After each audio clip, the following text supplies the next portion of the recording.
여러분, 지금 이 질문 하나를 드리고 싶습니다. 자식들에게 전화해서 오늘 뭐 했냐는 이야기를 나눌 수 있으십니까?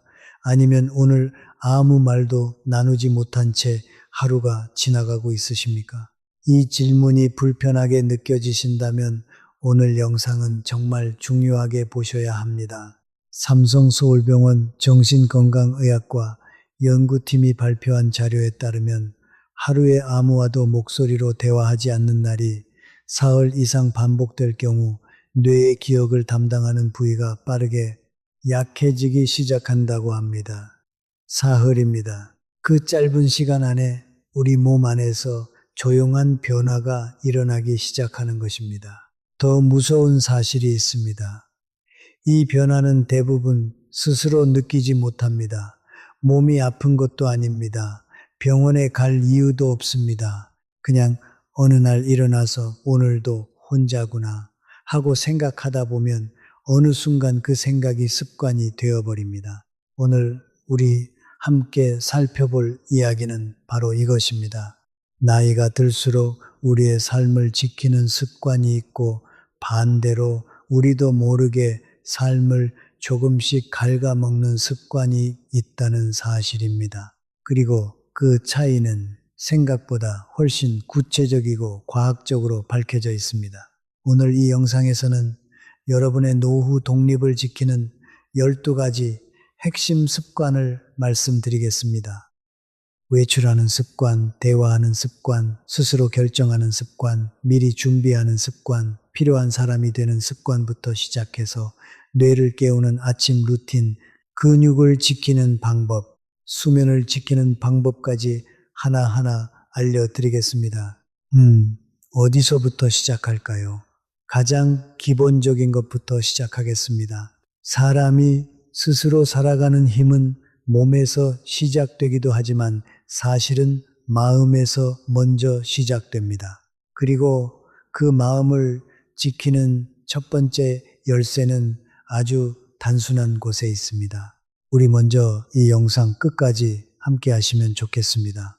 오늘 알려드리는 내용들은 비용이 하나도 들지 않습니다. 특별한 기구도 필요 없습니다. 지금 이 자리에서 바로 시작하실 수 있는 것들입니다. 자, 그럼 시작하겠습니다. 여러분, 혹시 이런 경험이 있으십니까? 아침에 일어났더니 오늘은 딱히 나가야 할 이유가 없습니다. 날씨도 별로고 몸도 좀 찌뿌둥합니다. 그러면 그냥 집에서 하루를 보냅니다. 그런데 다음 날도 비슷한 상황이 됩니다. 그렇게 이틀, 사흘이 지나갑니다. 이것이 바로 우리 몸에서 조용히 경보가 울리기 시작하는 신호입니다. 연세대 세브란스 병원 장노년 건강연구팀에서 실시한 연구 결과를 보면 하루에 집 밖으로 나가는 활동이 없는 날이 이틀 이상 지속될 경우 다리 근육의 수축력이 눈에 띄게 감소하기 시작한다고 합니다. 이틀 만에 시작되는 것입니다. 더 중요한 점은 이것입니다. 근육만 약해지는 것이 아닙니다. 발이 땅을 딛는 감각, 균형을 잡는 감각, 이것이 함께 약해집니다.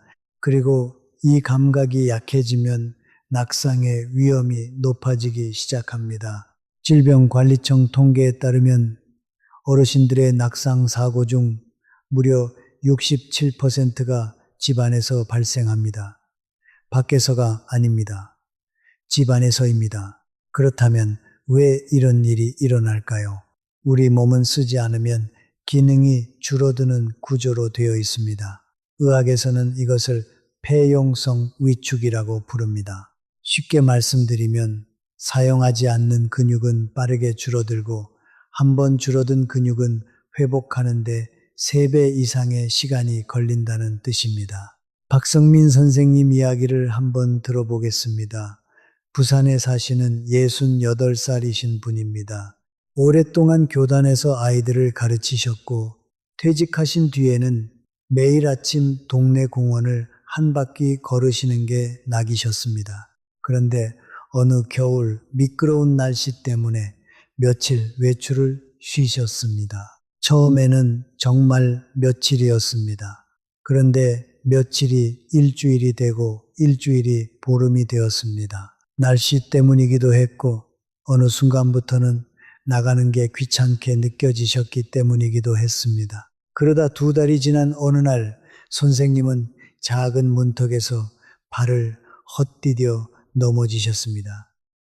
다행히 크게 다치지는 않으셨지만 그 순간 선생님은 깨달으셨다고 합니다. 내 다리가 이렇게 약해졌구나 하고 말입니다. 이해되시죠? 그래서 핵심은 이것입니다. 첫 번째 습관, 하루에 한 번 반드시 집 밖으로 나가는 것입니다. 멀리 갈 필요가 없습니다. 빠르게 걸을 필요도 없습니다. 그저 현관문을 열고 나가서 골목 끝까지 걸어갔다 돌아오는 것만으로도 충분합니다. 이것이 운동 효과만 있는 것이 아닙니다. 밖으로 나가는 행동 자체가 뇌에 신호를 보냅니다. 나는 아직 내 삶을 살고 있다.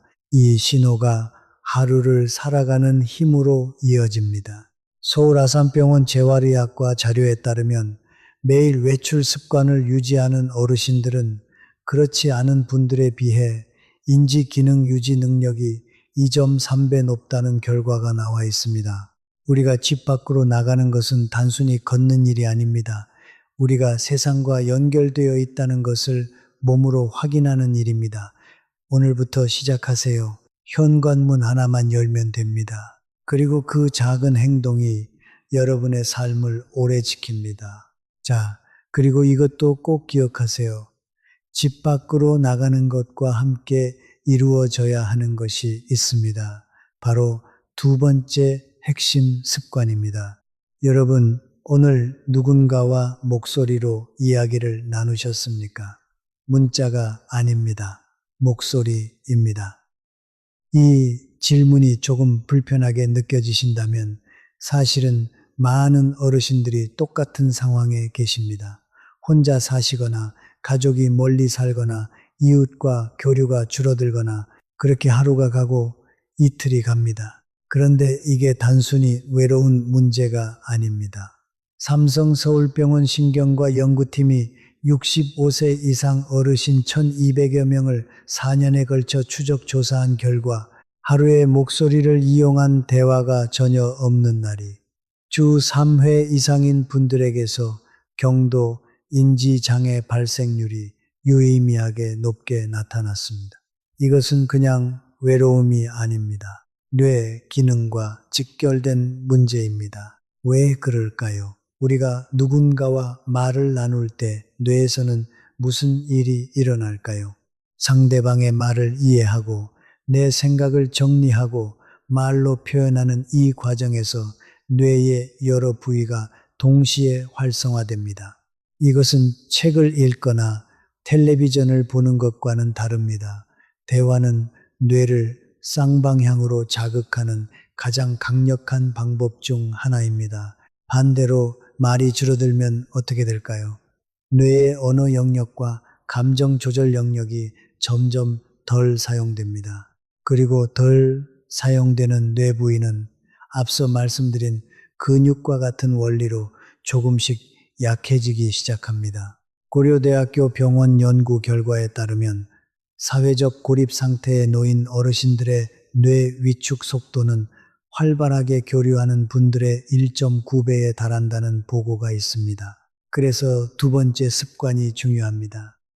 하루에 한 번 반드시 누군가와 목소리로 대화를 나누는 것입니다. 거창한 주제가 필요하지 않습니다. 날씨 이야기도 좋습니다. 오늘 뭐 드셨냐는 안부도 충분합니다. 가게에서 주인과 나누는 짧은 인사도 됩니다. 중요한 것은 말의 내용이 아닙니다. 목소리가 공기를 타고 오가는 그 순간입니다. 그 순간 우리 뇌는 살아 있습니다. 우리는 세상에 연결되어 있습니다. 그리고 그 연결감이 하루를 살아가는 힘이 됩니다. 요즘은 전화 한 통으로도 충분합니다. 자녀에게, 오랜 친구에게, 이웃에게 오늘 한 번만 전화해 보세요. 그것이 뇌를 지키는 일입니다. 우리 함께 실천해 봅시다. 그렇다면 어떻게 해야 할까요? 혹시 주변에 연락할 만한 분이 없다고 느끼신다면 동네 경로당이나 복지관 프로그램을 적극적으로 이용해 보시기 바랍니다. 국내 의료진 자료에 따르면 주 2회 이상 사회활동 프로그램에 참여하는 어르신들은 그렇지 않은 분들보다 우울증 발생률이 53% 낮은 것으로 나타납니다. 우리 세대는 이런저런 이유로 자기 감정을 표현하는데 익숙하지 않으신 분들이 많습니다. 그동안 자식 키우느라 본인 이야기는 뒤로 미뤄 오신 분들이 많습니다. 그런데 이제는 목소리를 내야 합니다. 건강을 위해서도 그렇게 해야 합니다. 오늘 영상을 보시고 가장 먼저 하실 일 딱 하나만 말씀드리겠습니다. 오늘 자녀분이나 가까운 분에게 전화 한 통 드리세요. 안부 한마디면 충분합니다. 그것이 여러분의 뇌를 지키는 일입니다. 자, 이제 세 번째로 넘어가겠습니다. 우리 삶에서 아주 조용하게 그러나 무섭게 독립심을 갉아먹는 습관에 대한 이야기입니다. 여러분은 오늘 스스로 결정하신 일이 몇 가지나 있습니까? 오늘 뭘 드실지, 어디에 가실지, 어떤 순서로 하루를 보내실지 이것들을 스스로 정하셨습니까? 아니면 누군가가 이미 정해놓은 대로 따라 사셨습니까? 이 질문이 너무 사소하게 느껴지실 수 있습니다. 그런데 이것이 사소하지 않습니다. 서울대학교 병원 건강노화연구팀에서 오랫동안 연구해온 결과를 보면 자기 결정권이 줄어드는 것이 인지기능 저하와 밀접하게 연결되어 있다는 사실이 반복적으로 확인되고 있습니다. 뇌는 선택하고 결정하는 과정에서 가장 활발하게 기능합니다. 무엇을 먹을지 생각하고 어떤 옷을 입을지 고민하고 오늘 무엇을 해야 할지 계획하는 이 일상의 결정들이 사실은 뇌에게 중요한 훈련이 됩니다. 이 훈련이 사라지면 뇌는 점점 결정 모드를 잃어갑니다. 그리고 더 큰 문제는 이것입니다. 결정권을 잃으면 자존감도 함께 줄어든다는 사실입니다. 잠깐 다시 말씀드릴게요. 자존감이라는 말이 너무 어렵게 들리실 수 있는데요. 쉽게 말씀드리면 나는 내 삶의 주인이다 라는 느낌입니다. 이 느낌이 약해지면 사람은 점점 세상으로 나가는 의욕을 잃게 됩니다. 그래서 세 번째 습관은 이것입니다. 작은 결정이라도 매일 스스로 내리는 것입니다. 오늘 아침 뭘 드실지 스스로 정하세요. 오후에 어디를 걸어갈지 스스로 정하세요. 저녁에 어떤 텔레비전 프로그램을 볼지 스스로 정하세요. 다른 사람이 대신해주면 편할 수 있습니다. 그것은 사실입니다. 하지만 편함과 독립은 때때로 서로 반대 방향을 향합니다. 편함이 조금씩 독립을 줄여가는 경우가 있습니다.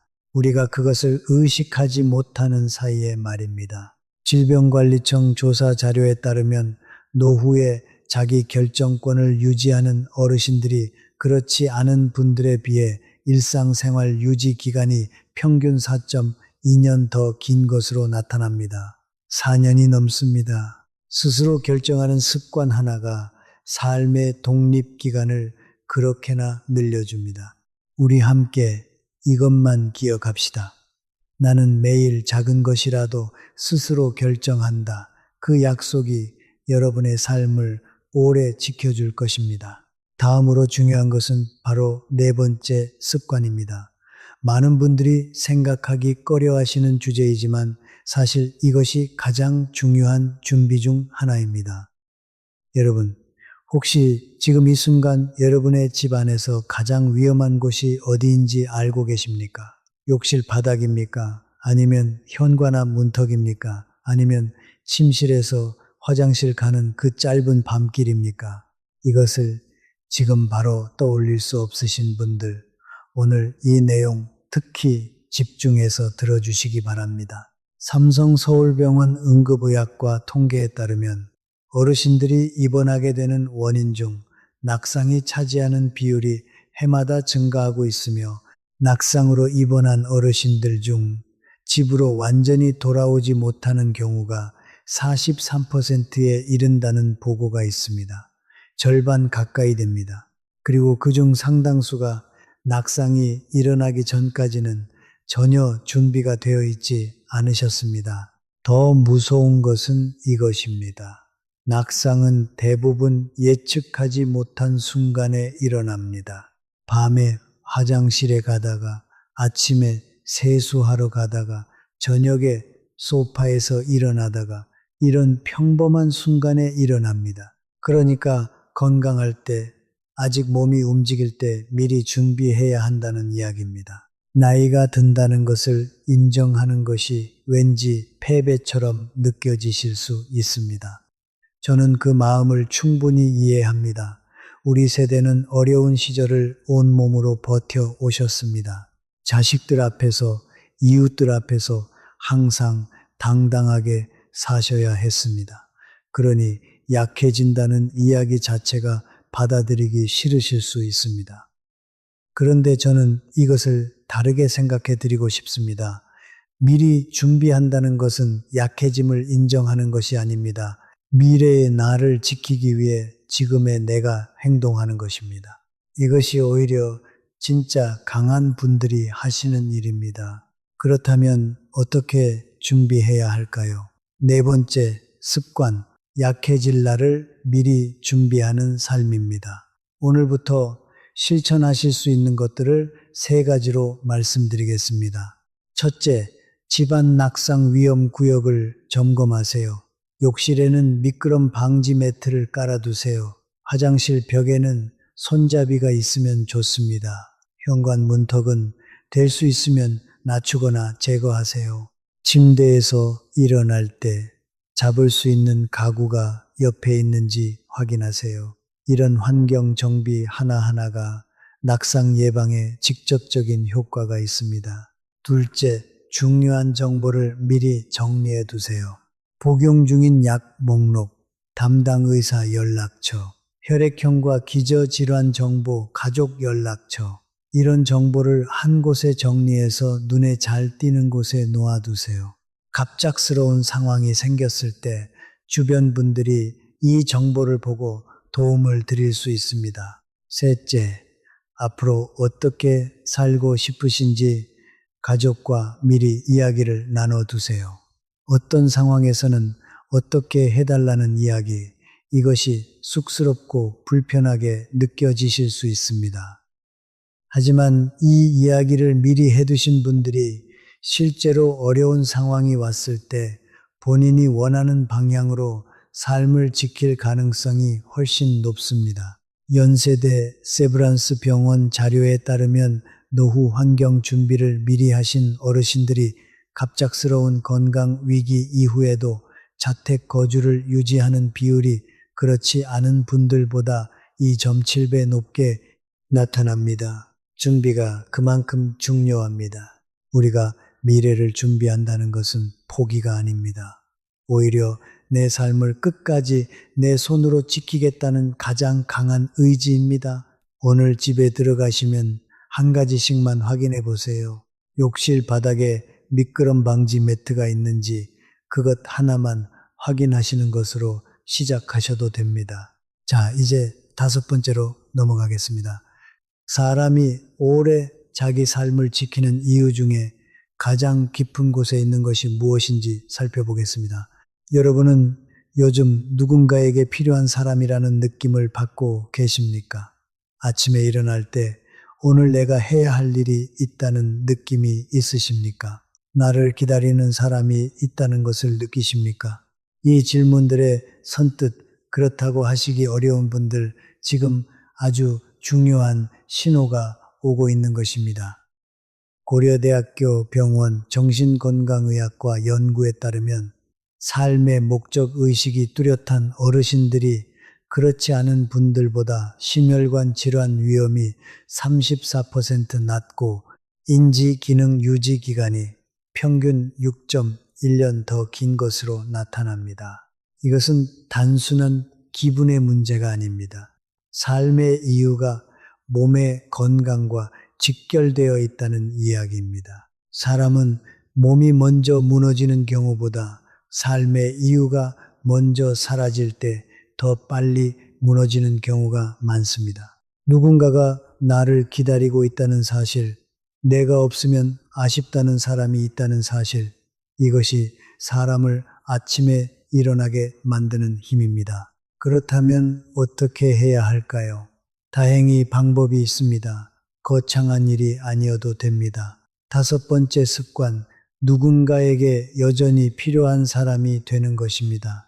이웃집 화분에 물을 주는 일, 손주에게 책을 읽어주는 일, 동네 경로당에서 바느질이나 요리를 가르쳐 드리는 일, 교회나 성당, 절에서 봉사 활동을 하는 일, 이런 작은 일들이 충분합니다.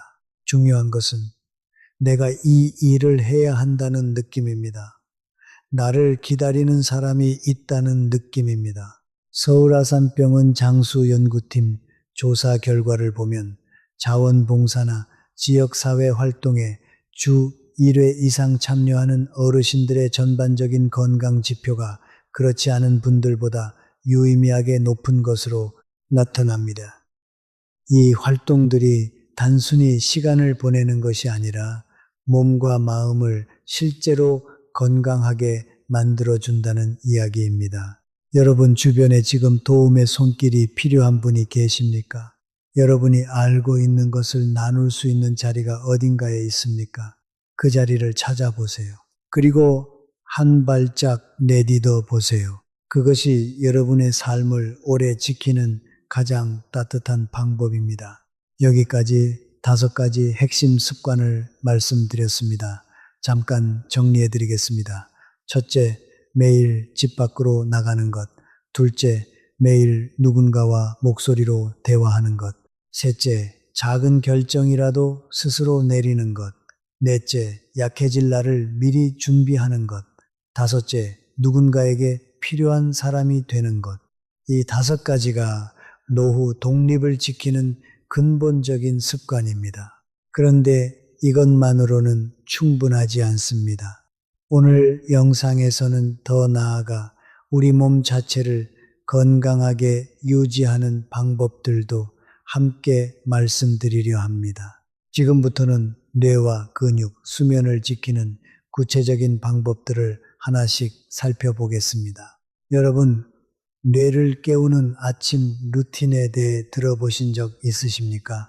아침에 눈을 뜨고 첫 1시간이 그날 하루의 뇌 컨디션을 상당 부분 결정한다는 사실이 최근 연구에서 반복적으로 확인되고 있습니다. 서울대학교 병원 신경과 연구팀에 따르면 기상 후 30분 이내에 특정 활동을 하는 습관이 뇌의 각성 상태와 기억 기능에 긍정적인 영향을 준다는 연구 결과를 발표했습니다. 그 활동이 무엇일까요? 3가지입니다. 첫째는 햇빛을 눈에 받는 것입니다. 기상 후 되도록 빨리 커튼을 열거나 창가에 앉아보세요. 빛이 눈을 통해 뇌에 전달되면 수면 호르몬이 줄어들고 활동 호르몬이 분비되기 시작합니다. 이것이 뇌를 자연스럽게 깨우는 가장 효과적인 방법입니다. 둘째는 물 한 잔을 마시는 것입니다. 밤새 자는 동안 우리 몸은 조금씩 수분을 잃습니다. 이 때문에 아침에 일어나면 뇌가 약간 건조한 상태입니다. 물 한 잔을 마시는 것만으로도 뇌 기능이 눈에 띄게 개선된다는 연구 결과가 있습니다. 따뜻한 물이면 더욱 좋습니다. 셋째는 간단한 손가락 운동입니다. 손가락은 뇌와 연결된 신경이 가장 많이 모여 있는 곳입니다. 손가락을 쥐었다 펴기를 20번만 반복해도 뇌 혈류가 증가합니다. 어렵지 않습니다. 침대에서 일어나기 전에 하셔도 됩니다. 잠깐 하나 더요. 아침에 어제 있었던 일을 3가지만 떠올려 보세요. 어제 뭘 드셨는지, 누구를 만났는지, 어떤 텔레비전을 봤는지 이렇게 3가지만 기억해내는 훈련입니다. 이것이 기억력 유지에 효과가 있다는 것이 삼성 서울병원 인지 재활 프로그램에서 확인되었습니다. 이 4가지를 합치면 아침에 15분이면 충분합니다. 비용은 0원입니다. 하지만 여러분의 뇌를 지키는데 이보다 효과적인 아침 루틴이 없습니다. 우리 세대는 바쁘게 살아오시면서 자신을 돌보는 일을 뒤로 미루셨던 분들이 많습니다. 이제는 달라져야 합니다. 하루의 시작을 내 뇌를 위한 시간으로 만들어 보세요. 그것이 우리 함께 건강하게 나이 드는 방법입니다. 오늘 핵심만 다시 말씀드리면 아침에 일어나서 뇌를 깨우는 것이 6번째 습관입니다. 그리고 이어서 7번째로 넘어가겠습니다. 우리 몸을 지키는 이야기입니다. 여러분, 근육에 대해 이야기하겠습니다. 근육이라고 하면 젊은 사람들의 이야기처럼 느껴지실 수 있습니다. 하지만 사실 근육은 나이가 들수록 더 중요해집니다. 연세대 세브란스 병원 근골격 건강연구팀에서 발표한 연구 결과에 따르면 60세 이후에는 아무것도 하지 않을 경우 매년 근육량의 1%에서 2%가 자연적으로 감소합니다. 70세가 되면 이미 20대에 비해 근육량이 약 30% 줄어든 상태가 됩니다. 그리고 근육이 줄면 무슨 일이 생길까요? 일어서는 것이 힘들어집니다. 계단을 오르는 것이 버거워집니다. 장을 보고 무거운 것을 드는 것이 어려워집니다. 그리고 이런 것들이 어려워지면 자연스럽게 혼자 할 수 있는 일들이 줄어들기 시작합니다. 이것이 바로 의존의 시작입니다. 그런데 좋은 소식이 있습니다. 근육은 70대, 80대에도 키울 수 있습니다. 서울 아산병원 재활의학과 자료에 따르면 70대에 근력 운동을 시작한 분들도 6개월 만에 의미 있는 근육 증가를 보이는 경우가 많습니다. 늦지 않았습니다. 그렇다면 어떻게 해야 할까요? 7번째 습관, 근육을 지키는 의자 운동입니다. 특별한 헬스장이 필요하지 않습니다. 집에 있는 의자 하나면 충분합니다. 첫 번째 동작입니다. 의자에 앉아서 두 팔을 가슴 앞에 모아주세요. 그 상태에서 천천히 일어서고 다시 천천히 앉으세요. 이것을 5번 반복하세요. 이 동작 하나가 허벅지 근육과 엉덩이 근육을 동시에 자극합니다. 두 번째 동작입니다. 의자에 앉아서 한쪽 다리를 쭉 펴고 5초간 유지하세요. 그리고 내리세요. 반대 다리도 같게 해주세요. 이것을 양쪽 5번씩 반복하세요. 무릎 관절, 주변 근육을 강화해 낙상 예방에 직접적인 도움이 됩니다. 세 번째 동작입니다. 의자 등받이를 잡고 서서 발 뒤꿈치를 천천히 들어 올리고 내려주세요. 이것을 10번 반복하세요. 종아리 근육과 발목 균형 감각을 동시에 훈련시킵니다. 이 세 가지를 하루에 한 번, 각각 5번에서 10번씩 하시면 됩니다. 10분이면 충분합니다. 비용은 0원입니다. 하지만 이 작은 운동이 여러분의 근육을 지키고 낙상을 예방하고 자립생활 기간을 늘려줍니다.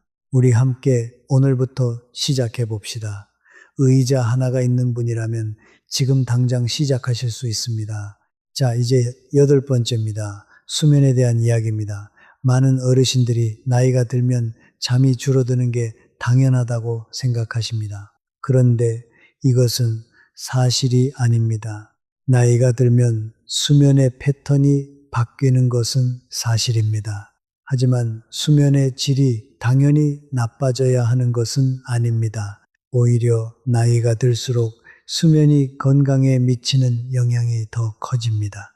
질병관리청 자료에 따르면 수면이 6시간 미만인 어르신들은 7시간 이상 주무시는 분들보다 치매 발생 위험이 1.8배 높고 혈압이 불안정해지는 경향이 현저히 높다는 보고가 있습니다. 수면 중에 무슨 일이 일어날까요? 우리 뇌가 청소를 합니다. 낮 동안 쌓인 노폐물들을 수면 중에 씻어냅니다. 이 과정이 충분히 이루어지지 않으면 노폐물이 뇌에 쌓이기 시작하고 이것이 장기적으로 기억력과 인지 기능에 영향을 줍니다.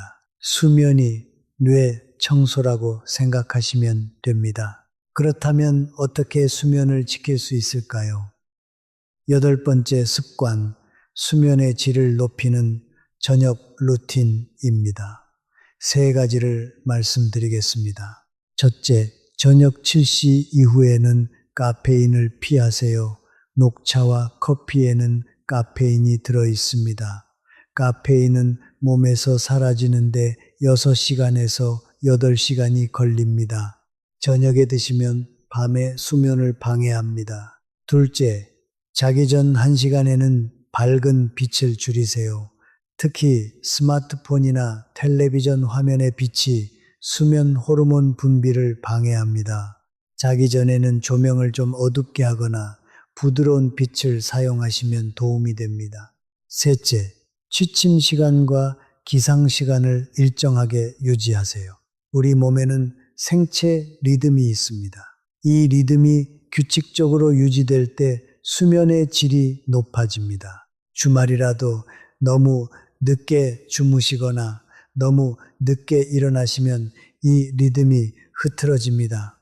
이 3가지 습관만 잘 지켜도 수면의 질이 눈에 띄게 달라집니다.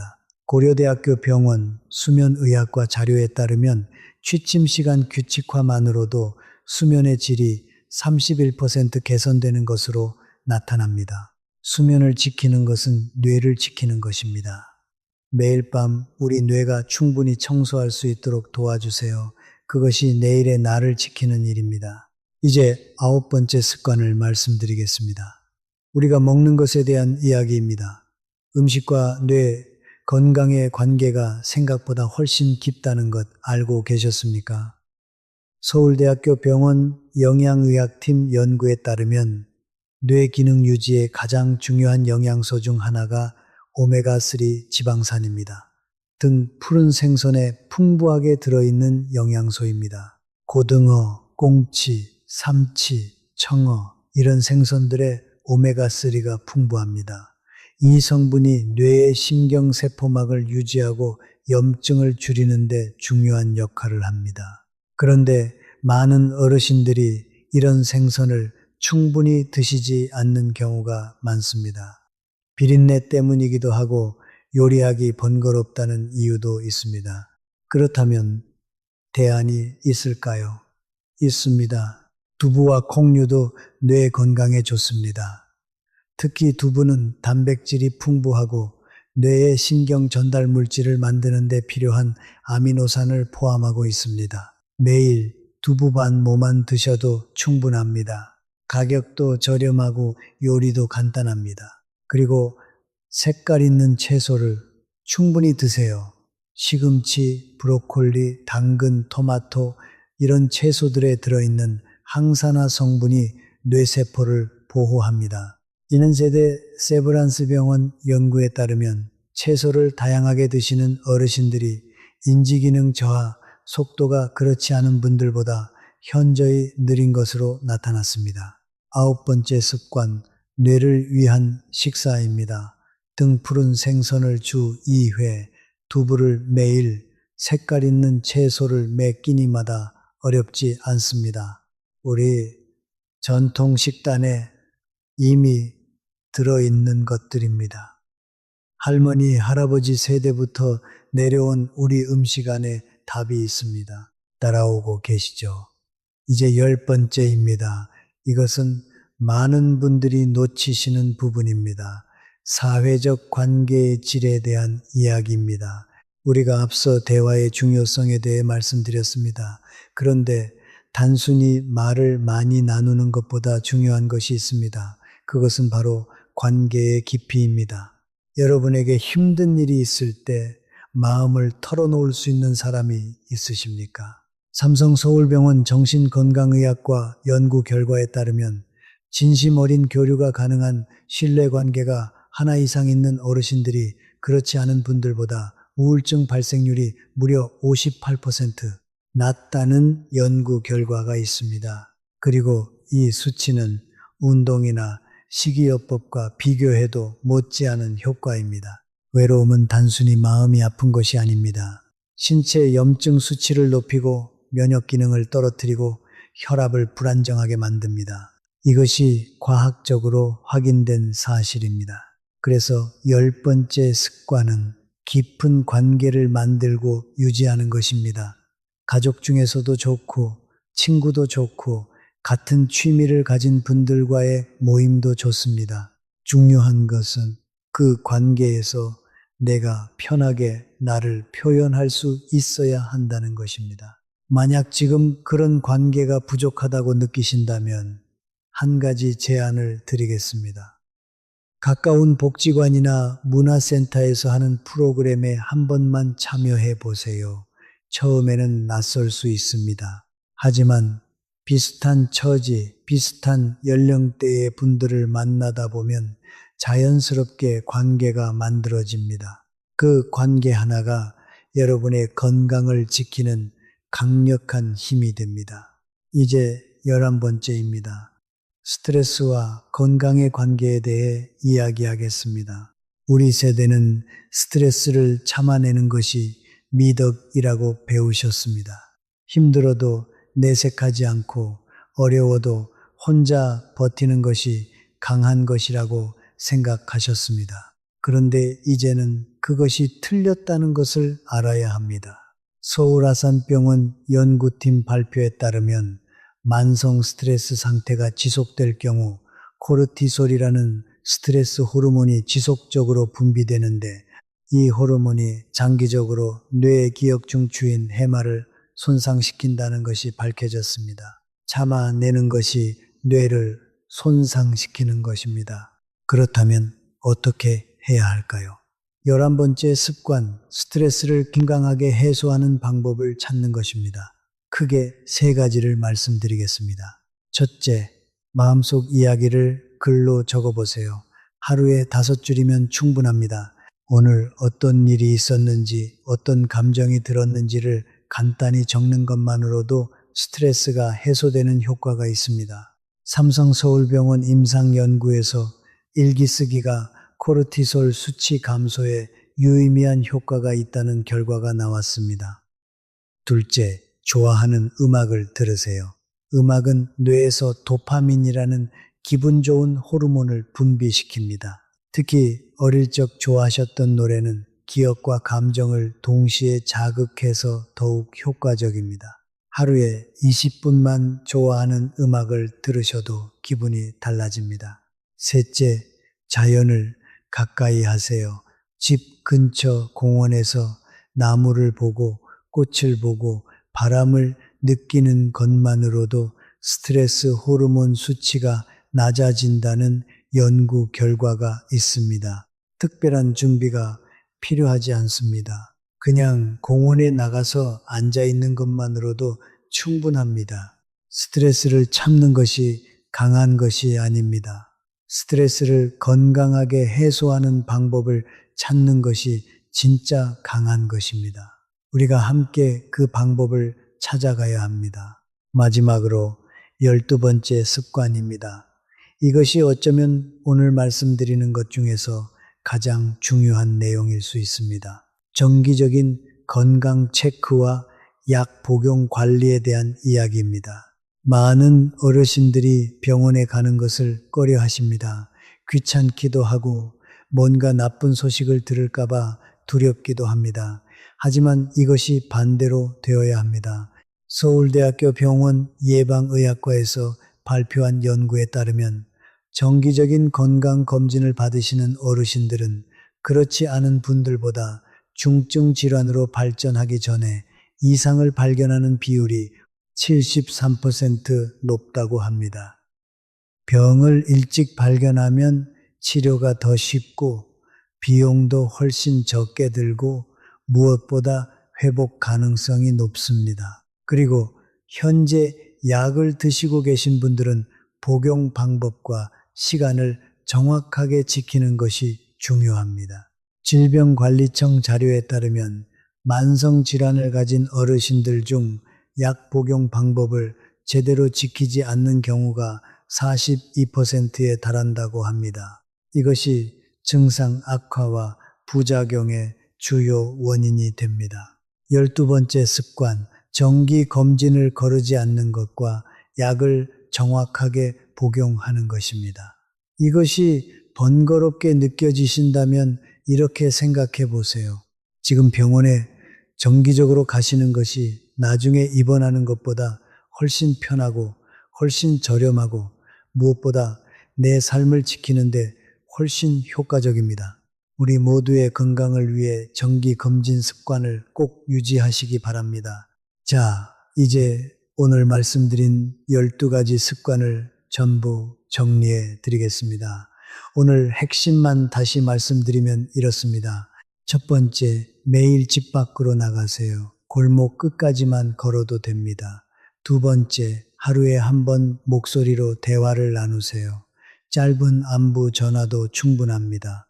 세 번째, 작은 결정이라도 스스로 내리세요. 무엇을 드실지부터 시작하세요. 네 번째, 약해질 날을 미리 준비하세요. 집안 낙상 위험부터 점검하세요. 다섯 번째, 누군가에게 필요한 사람이 되세요. 작은 일부터 시작하세요. 여섯 번째, 아침에 햇빛과 물과 손 운동으로 뇌를 깨우세요. 일곱 번째, 의자 운동으로 매일 근육을 지키세요. 여덟 번째, 취침 시간을 규칙적으로 유지해 수면의 질을 지키세요. 아홉 번째, 등푸른 생선과 두부와 색깔 채소로 뇌에 좋은 식사를 하세요. 열 번째, 마음을 털어놓을 수 있는 깊은 관계를 만들고 유지하세요. 11번째, 글쓰기와 음악 감상과 자연 속 산책으로 스트레스를 건강하게 풀어내세요. 12번째, 정기 검진과 정확한 약 복용으로 건강을 관리하세요. 이 12가지가 여러분의 노후 독립을 지키는 핵심 습관들입니다. 하나하나가 거창한 일처럼 보이지 않을 수 있습니다. 하지만 이 작은 습관들이 매일 쌓이면 삶이 달라집니다. 몸이 달라지고 뇌가 달라지고 그 삶의 주인이 여전히 여러분 자신이 된다는 것이 달라집니다. 여러분, 우리가 오늘 함께 이 이야기를 나눈 이유가 있습니다. 우리 세대는 충분히 강합니다. 어려운 시절을 이겨내온 분들입니다. 자식들을 키워내고 가정을 지켜온 분들입니다. 그 힘이 아직 여러분 안에 있습니다. 그 힘으로 이제 우리 자신을 지켜야 합니다. 자식들에게 짐이 되지 않겠다는 마음, 손주들 옆에서 오래 건강하게 있고 싶다는 마음, 그 마음이 오늘 말씀드린 12가지 습관을 실천하는 가장 강한 이유입니다. 오늘부터 한 가지씩만 시작해 보세요. 12가지를 한꺼번에 다 할 필요는 없습니다. 오늘 집에 들어가시면 딱 한 가지만 시작하세요. 현관문을 열고 나가는 것, 자녀에게 전화 한 통 드리는 것, 욕실의 미끄럼 방지 매트를 확인하는 것, 무엇이든 하나만 시작하세요. 작은 시작이 큰 변화를 만듭니다. 오늘 그 첫걸음을 내딛어 주세요. 이 영상이 도움이 되셨다면 좋아요를 눌러주시고 구독 부탁드립니다. 이 정보를 더 많은 분들께 전해드릴 수 있도록 여러분의 도움이 필요합니다. 그리고 댓글에 오늘부터 실천하실 습관 하나를 남겨주시면 좋겠습니다. 여러분의 한 줄이 또 다른 분께 큰 힘이 됩니다. 건강한 노후 함께 만들어요. 그런데 여기서 잠깐 멈추고 싶습니다. 지금까지 말씀드린 내용들이 머리로는 이해가 되시는데 막상 시작하려면 어디서부터 어떻게 해야 할지 막막하게 느껴지시는 분들이 계실 것입니다. 그 마음 저도 충분히 이해합니다. 그래서 지금부터는 조금 더 구체적으로 하루를 어떻게 구성하면 좋은지 함께 살펴보겠습니다. 우리의 하루를 세 부분으로 나눠 보겠습니다. 아침과 낮과 저녁입니다. 그리고 각 시간대에 어떤 습관을 집어넣으면 오늘 말씀드린 12가지 습관이 자연스럽게 이루어질 수 있는지 안내해 드리겠습니다. 먼저 아침 시간입니다. 아침은 하루를 여는 시간이기도 하지만 사실은 어젯밤의 연장선이기도 합니다. 수면을 잘 마치고 깨어나는 것, 이것이 좋은 하루의 첫 번째 조건입니다. 눈을 뜨면 가장 먼저 커튼을 여세요. 빛이 들어오게 하세요. 그리고 침대에서 바로 일어나시지 말고 잠깐 앉으세요. 그 상태에서 손가락을 쥐었다 폈다 10번 해보세요. 발목을 안팎으로 돌려보세요. 이것이 몸이 잠에서 깨어나는 신호입니다. 특히 겨울철 아침에 갑자기 일어나면 혈압이 급격히 변할 수 있습니다. 천천히 일어나시는 것이 훨씬 안전합니다. 그 다음에 따뜻한 물 한 잔을 드세요. 공복에 드시는 물 한 잔은 위장을 깨우고 수분을 보충해 줍니다. 삼성 서울병원 소화기 내과 연구 결과에 따르면 기상 후 공복 수분 보충이 소화 기능과 장 건강에 긍정적인 영향을 준다는 것이 확인되었습니다. 아침 식사는 반드시 드세요. 많은 분들이 입맛이 없다는 이유로 아침을 거르시는 경우가 있습니다. 하지만 어르신들에게 아침 식사는 선택이 아닙니다. 서울대학교 병원 영양의학팀 자료에 따르면 아침 식사를 거르는 어르신들에게서 근육 손실이 더 빠르게 진행되는 경향이 있다는 결과가 나와 있습니다. 아침에 단백질을 충분히 드시는 것이 근육 유지에 특히 중요합니다. 계란 하나, 두부 반 모, 이것만으로도 충분합니다. 아침 식사 후에는 밖으로 나가보세요. 꼭 먼 곳을 가실 필요는 없습니다. 집 앞 골목, 아파트 단지 안, 가까운 공원, 어디든 좋습니다. 그리고 오늘 날씨는 어떤지, 어떤 꽃이 피었는지, 어떤 사람들이 지나다니는지 눈으로 보고 귀로 들으세요. 이것이 뇌에 신선한 자극이 됩니다. 우리 뇌는 새로운 정보를 처리할 때 가장 활발하게 기능합니다. 매일 같은 공간에 머무르는 것보다 밖에 나가서 다양한 자극을 받는 것이 뇌를 건강하게 유지하는 데 중요한 역할을 합니다. 이것이 첫 번째와 여섯 번째 습관이 함께 이루어지는 순간입니다. 다음으로 낮 시간입니다. 낮 시간에는 무언가를 배우는 시간을 갖는 것이 좋습니다. 새로운 것을 배우는 활동이 뇌에 가장 강한 긍정적 자극을 줍니다. 고려대학교 병원신경과 연구팀에 따르면 새로운 기술이나 지식을 배우는 활동이 뇌의 신경 연결을 활성화하고 인지 기능 저하를 늦추는데 유의미한 효과가 있다는 것이 반복적으로 확인되고 있습니다. 새로운 것을 배운다고 해서 어려운 공부를 해야 하는 것이 아닙니다. 새로운 요리법을 시도해 보는 것, 예전에 못 배웠던 그림 그리기를 시작해 보는 것, 동네 복지관에서 하는 스마트폰 활용 수업에 참여해 보는 것, 새로운 등산 코스를 걸어보는 것, 이런 것들이 모두 해당됩니다. 잠깐 하나 더요.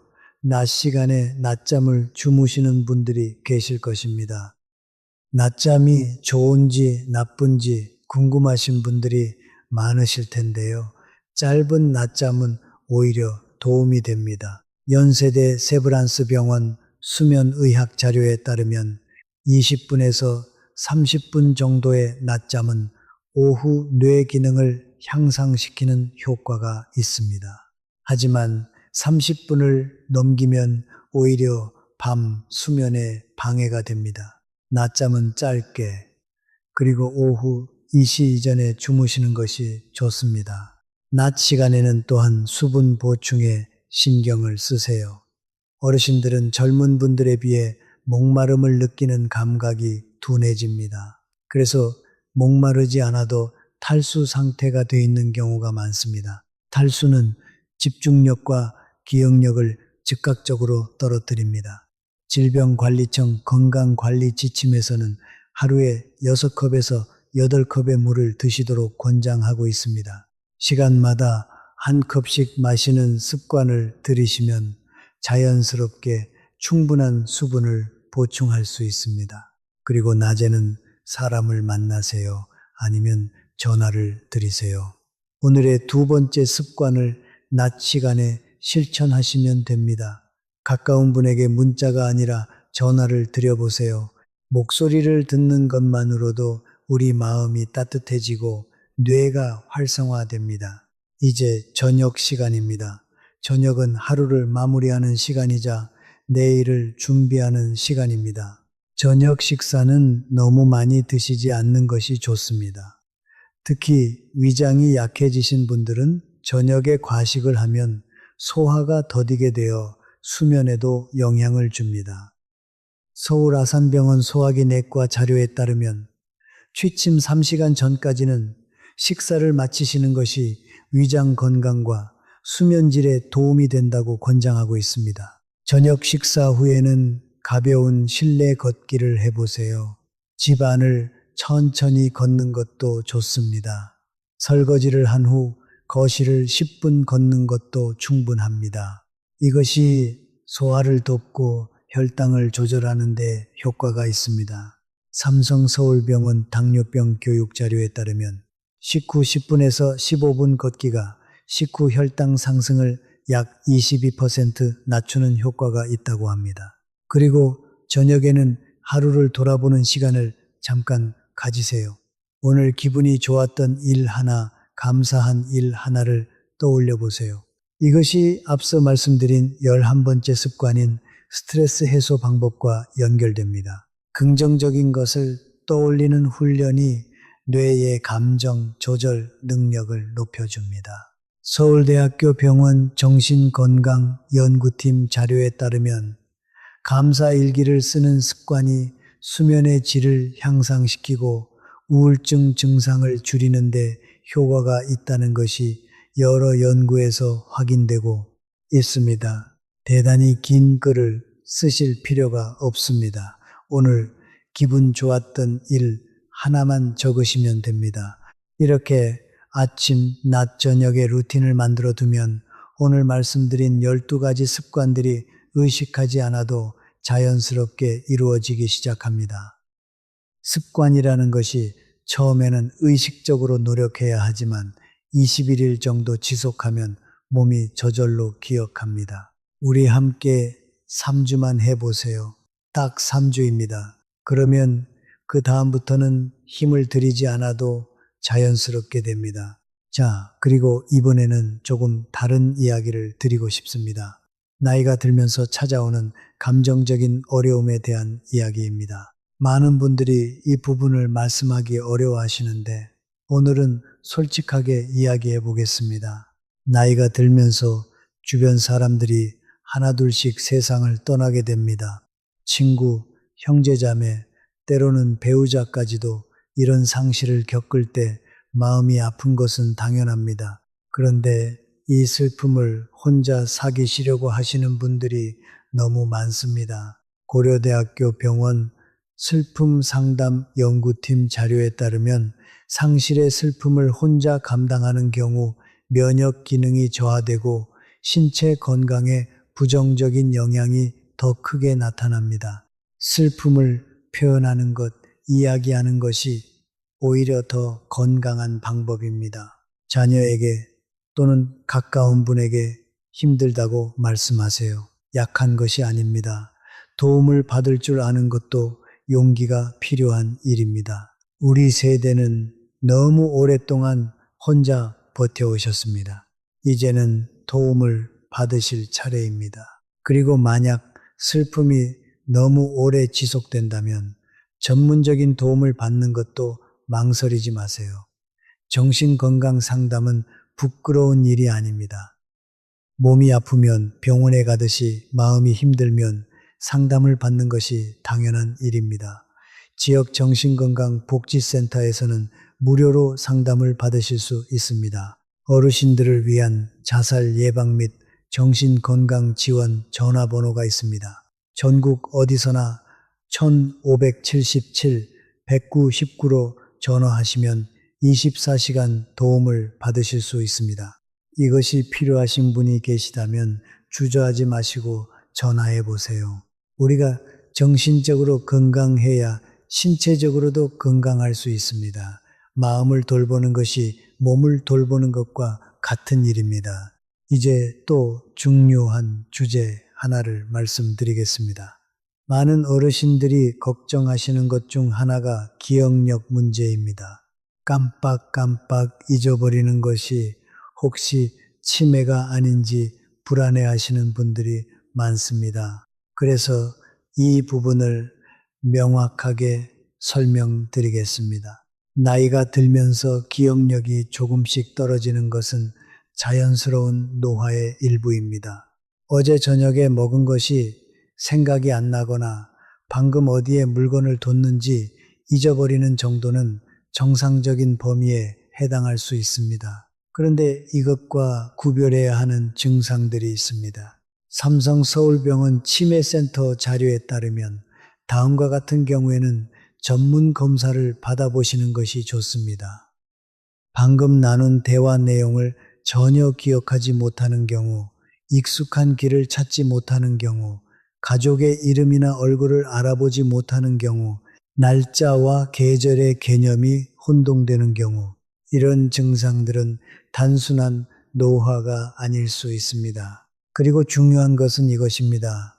치매는 일찍 발견할수록 진행을 늦출 수 있는 가능성이 훨씬 높아집니다. 따라서 불안하신 분들은 가까운 보건소나 치매 안심센터에서 무료로 조기 검사를 받아보실 수 있습니다. 검사를 받는 것이 불안을 확인하는 일이 아니라 안심을 얻거나 일찍 대처하는 기회가 됩니다. 그리고 치매를 예방하는데 효과적인 것들이 오늘 말씀드린 습관들과 정확히 일치합니다. 규칙적인 신체 활동, 사회적 교류, 지적 자극, 충분한 수면, 균형 잡힌 영양 섭취, 이것들이 바로 치매 예방의 핵심입니다. 오늘 말씀드린 12가지 습관이 곧 치매 예방 습관이기도 합니다. 우리 함께 이 습관들을 지켜나갑시다. 그것이 우리 뇌를 지키는 가장 확실한 방법입니다. 자, 이번에는 영양에 대해 조금 더 깊이 들어가 보겠습니다. 뇌와 몸을 위한 식사에 대해 오늘 9번째 습관에서 간략하게 말씀드렸는데 더 구체적인 내용을 알려드리겠습니다. 어르신들에게 특히 부족하기 쉬운 영양소가 몇 가지 있습니다. 첫째는 칼슘과 비타민 D입니다. 칼슘은 뼈를 튼튼하게 하는데 필수적인 영양소이고 비타민 D는 이 칼슘이 뼈에 잘 흡수되도록 돕는 역할을 합니다. 그런데 나이가 들면 우리 몸이 이 두 가지 영양소를 활용하는 능력이 떨어집니다. 질병관리청 자료에 따르면 65세 이상 어르신들의 약 67%가 칼슘 섭취가 권장량에 미치지 못하는 것으로 나타났습니다. 칼슘이 부족하면 뼈가 약해지고 골다공증 위험이 높아집니다. 그리고 골다공증이 있으면 작은 낙상에도 뼈가 부러질 수 있습니다. 칼슘을 많이 함유한 음식으로는 우유, 요구르트, 치즈, 두부, 멸치, 녹색 잎채소 등이 있습니다. 매일 우유 한 잔과 멸치를 드시면 칼슘 보충에 도움이 됩니다. 비타민 D는 햇빛을 받으면 우리 피부에서 만들어집니다. 매일 20분에서 30분 정도 햇빛을 받으시는 것이 비타민 D 생성에 효과적입니다. 그래서 아침에 밖에 나가는 것이 단순히 운동을 위해서가 아니라 비타민 D를 만들기 위해서도 중요한 것입니다. 둘째로 부족하기 쉬운 영양소는 단백질입니다. 나이가 들면 단백질 합성 능력이 떨어지기 때문에 오히려 더 많은 단백질이 필요합니다. 연세대 세브란스 병원 영양의학팀에 따르면 60세 이상 어르신들은 젊은 성인보다 체중 1kg당 단백질 섭취량을 더 높여야 할 필요성이 있다는 연구 결과가 있습니다. 단백질을 충분히 드시는 것이 근육을 유지하는데 가장 기본적인 조건입니다. 아침에 계란, 점심에 생선이나 두부, 저녁에 콩류나 닭고기 이런 식으로 매 끼니 단백질 식품을 포함시키려고 노력해 보세요. 셋째로 철분입니다. 철분이 부족하면 빈혈이 생기고 빈혈이 생기면 쉽게 피곤하고 어지럽습니다. 어지러움은 낙상의 주요 원인 중 하나입니다. 시금치, 두부, 콩류, 검은깨 등의 철분이 풍부합니다. 음식으로 충분하지 않다고 느끼시면 영양제를 드시는 것도 방법이지만 반드시 담당 의사와 상의하신 후에 드세요. 영양제는 무조건 좋은 것이 아닙니다. 과잉 섭취하면 오히려 문제가 생길 수 있는 것들도 있습니다. 그리고 한 가지 더 말씀드리고 싶은 것이 있습니다. 식사할 때 천천히 꼭꼭 씹어서 드세요. 이것이 단순한 예절 이야기가 아닙니다. 천천히 씹어 드시는 것이 뇌에 포만감 신호를 정확하게 전달하고 소화 효소 분비를 늘리고 심지어 뇌 혈류 증가에도 도움이 된다는 연구 결과가 있습니다. 한 번에 30번 씹어 보세요. 처음에는 어색하게 느껴지시겠지만 몸에서 차이를 느끼실 수 있습니다. 이렇게 식사 하나도 건강을 위한 습관으로 만들 수 있습니다. 우리의 음식이 우리의 약이 됩니다. 그리고 우리 전통 음식 안에 이미 그 지혜가 담겨 있습니다. 자, 이제 관절 건강에 대한 이야기를 드리겠습니다.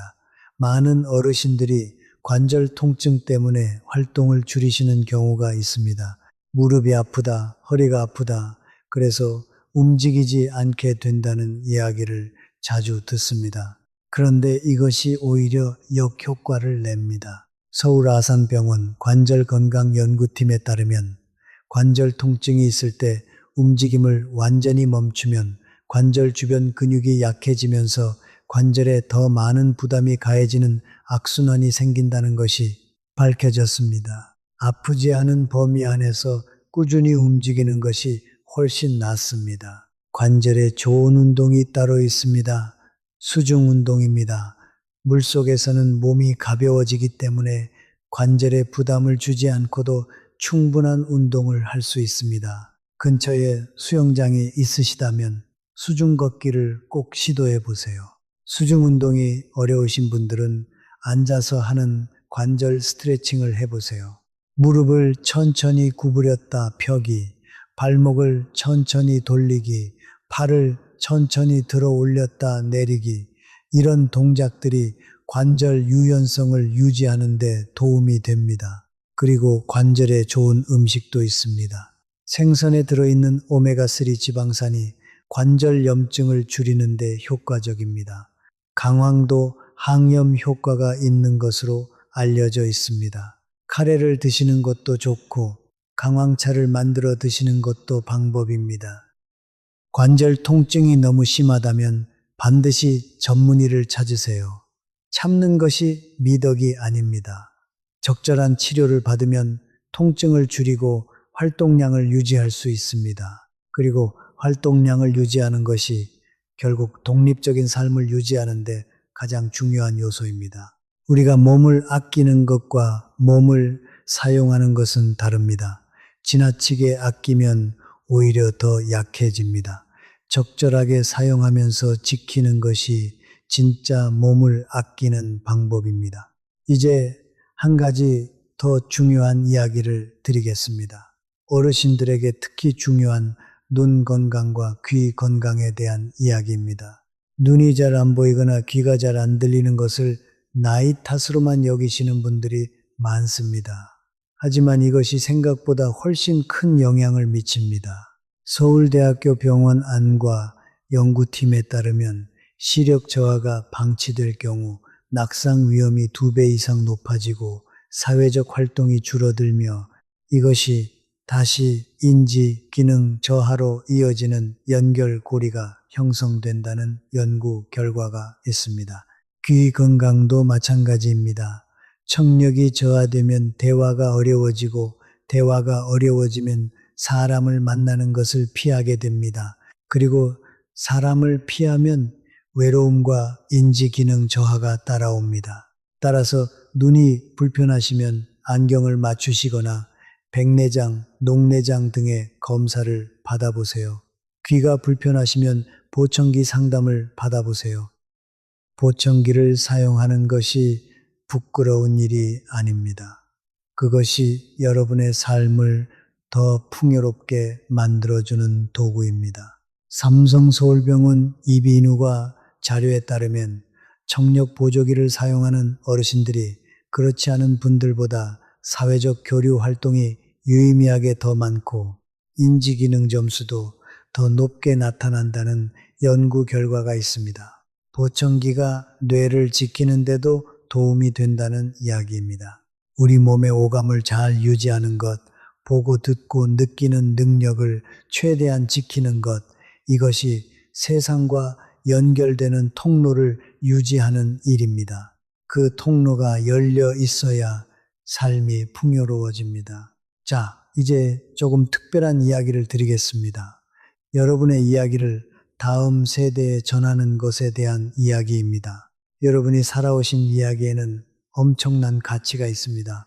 어려운 시절을 어떻게 버텨냈는지, 자식들을 어떻게 키웠는지, 어떤 어려움을 이겨냈는지 이 이야기들이 손주들에게는 살아있는 역사이자 삶의 지혜입니다. 고려대학교 병원 심리연구팀에 따르면 자신의 삶 이야기를 정리하고 나누는 활동이 어르신들의 자존감과 삶의 만족감을 높이는데 매우 효과적이라는 연구 결과가 있습니다. 이것을 인생회고라고도 합니다. 손주들이나 자녀들과 함께 어린 시절 사진을 보면서 이야기를 나누어 보세요. 어떤 음식을 좋아했는지, 어릴 적 어디서 자랐는지, 학창 시절 이야기, 결혼 이야기, 이런 것들을 나누는 과정이 가족의 유대를 강화하고 여러분 자신의 뿌리를 재확인하는 소중한 시간이 됩니다. 이것이 5번째 습관인 누군가에게 필요한 사람이 되는 것과 연결됩니다. 여러분의 이야기가 손주들에게는 세상 어디서도 배울 수 없는 소중한 이야기입니다. 여러분이 그 이야기를 나눌 때 여러분은 손주들에게 가장 필요한 존재가 됩니다. 그리고 손주들과의 시간 자체가 어르신들의 건강에도 직접적인 영향을 미칩니다. 어린이들과 함께하는 시간이 뇌에 긍정적인 자극을 주고 신체 활동을 늘리고 기쁨과 웃음을 만들어냅니다. 손주들과 노는 할머니, 할아버지가 더 건강하다는 이야기 사실입니다. 그러니 손주들과 함께하는 시간을 만들어 보세요. 함께 요리를 하거나 산책을 가거나 이야기를 나누거나 어떤 형태든 함께하는 시간이 서로에게 큰 선물이 됩니다. 우리 함께 이 마음을 나눠봅시다. 여러분이 손주들 옆에서 오래 건강하게 계시는 것, 그것이 손주들에게 줄 수 있는 가장 큰 선물입니다. 그 선물을 위해 오늘도 건강을 지켜가시기 바랍니다. 자, 이제 마지막 이야기입니다. 오늘 우리가 함께 나눈 모든 이야기를 관통하는 하나의 핵심이 있습니다. 그것은 바로 이것입니다. 삶은 스스로 지키는 것이라는 사실입니다. 우리 몸이 약해지는 것은 막을 수 없습니다. 세월이 흐르는 것도 막을 수 없습니다. 하지만 그 속에서도 우리가 할 수 있는 일이 있습니다. 매일 조금씩 선택하고 행동하는 것입니다. 현관문을 열고 나가는 선택, 누군가에게 전화를 드리는 선택, 의자에서 일어나 다리 운동을 하는 선택, 취침 시간을 지키는 선택, 이런 작은 선택들이 모여 삶이 됩니다. 연세대 세브란스 병원 장수 연구 자료에 따르면 건강한 노년을 유지하는 어르신들의 공통점이 바로 이것이었습니다. 완벽한 건강 상태가 아니어도 특별한 유전자가 있는 것도 아니었습니다. 다만 매일 조금씩 자신을 위해 좋은 선택을 하는 습관이 있었습니다. 그 선택들이 쌓이면 삶이 달라집니다. 우리가 함께 그 선택을 하나씩 늘려가는 것, 그것이 오늘 이 영상을 함께 보는 이유입니다. 여러분은 혼자가 아닙니다. 우리 지식한상 가족이 함께하고 있습니다. 여러분의 건강을 진심으로 응원합니다. 오늘 영상에서 배운 것 중 하나만이라도 오늘 실천해 보세요. 그것이 변화의 시작입니다. 도움이 되셨다면 좋아요와 구독 부탁드립니다. 여러분의 응원이 더 많은 분들에게 건강 정보를 전달하는 데 힘이 됩니다. 댓글에 오늘 실천하실 습관 하나를 남겨주시면 저도 정말 기쁘겠습니다. 건강한 노후 함께 만들어요. 우리가 여기까지 함께 왔습니다. 우리 몸의 구석구석을 지키는 이야기들을 나눴습니다. 그런데 우리가 건강한 노후를 살아가는 데 있어서 또 하나 중요한 것이 있습니다. 바로 우리 주변 환경을 어떻게 만들어 가느냐 하는 것입니다. 많은 분들이 환경이라고 하면 집 안 정리정돈이나 청결 정도를 생각하십니다. 물론 그것도 중요합니다. 하지만 우리가 오늘 이야기할 환경은 그보다 조금 더 넓은 의미입니다. 우리 주변에 어떤 사람들이 있는지, 우리가 어떤 공동체에 속해 있는지에 관한 이야기입니다. 우리 세대는 이웃 간의 정이 얼마나 소중한지 잘 아는 세대입니다. 예전에는 옆집에 무슨 일이 생기면 함께 나누고 함께 도와주던 문화가 있었습니다. 우리가 자라던 시절, 동네는 단순히 사는 장소가 아니라 하나의 공동체였습니다. 서울 아산병원 사회의학연구팀에 따르면 강한 지역사회 유대감을 가진 어르신들이 그렇지 않은 분들보다 전반적인 건강 지표가 높고 응급 상황에서 도움을 받는 시간이 훨씬 짧다는 연구 결과가 있습니다. 공동체가 우리를 지켜줍니다. 그렇다면 지금 우리가 사는 환경에서 이 공동체를 어떻게 만들 수 있을까요?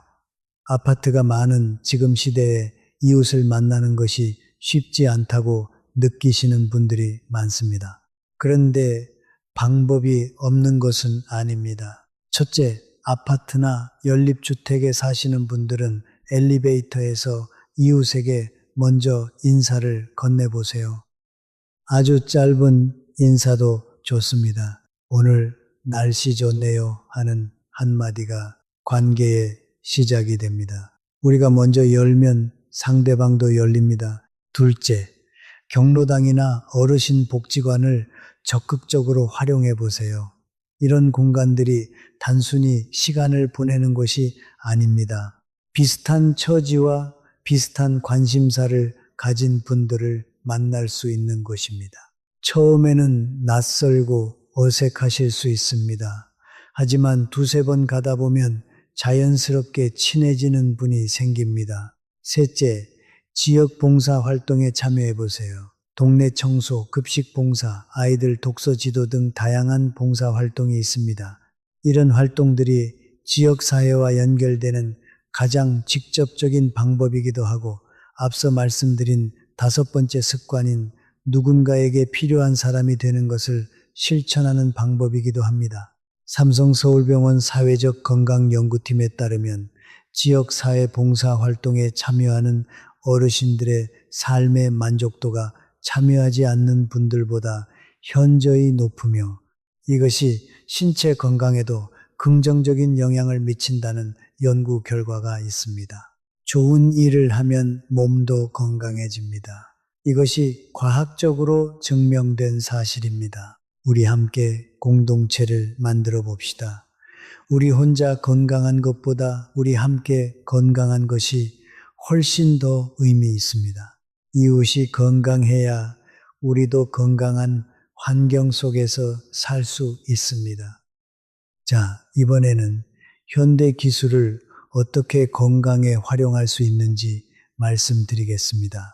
스마트폰이나 태블릿을 사용하시는 분들이 많으시죠. 이런 기기들이 건강 관리에도 도움이 됩니다. 가족들과 화상 통화를 이용해 보세요.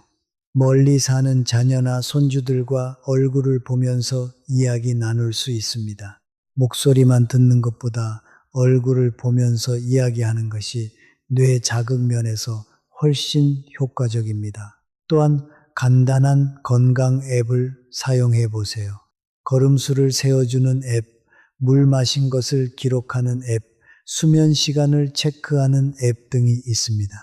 이런 앱들이 건강 습관을 유지하는 데 큰 도움이 됩니다. 내가 오늘 몇 걸음 걸었는지 숫자로 보면 더 걷고 싶다는 동기부여가 생깁니다. 스마트폰 사용이 어려우신 분들은 가까운 복지관에서 스마트폰 교육을 받아보세요. 대부분의 지역 복지관에서 무료로 운영하고 있습니다. 기술을 배우는 것 자체가 뇌 자극에 좋고 배운 기술로 가족과 더 자주 연락할 수 있게 됩니다. 그리고 위험 상황에 대비해서 가족들에게 여러분의 위치를 공유하거나 긴급 연락을 쉽게 할 수 있는 설정을 해두는 것도 좋습니다. 이것이 네 번째 습관인 미리 준비하는 것의 현대적인 방법입니다. 우리가 기술을 두려워할 필요는 없습니다. 기술은 우리를 위해 존재하는 도구입니다. 우리가 주인이고 기술이 우리를 돕는 것입니다.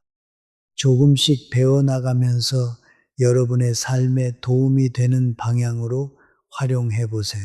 이제 이 시간에는 오늘 말씀드린 내용들 중에서 혹시 실천하기 어렵게 느껴지는 부분이 있으신 분들을 위해 현실적인 조언을 드리겠습니다.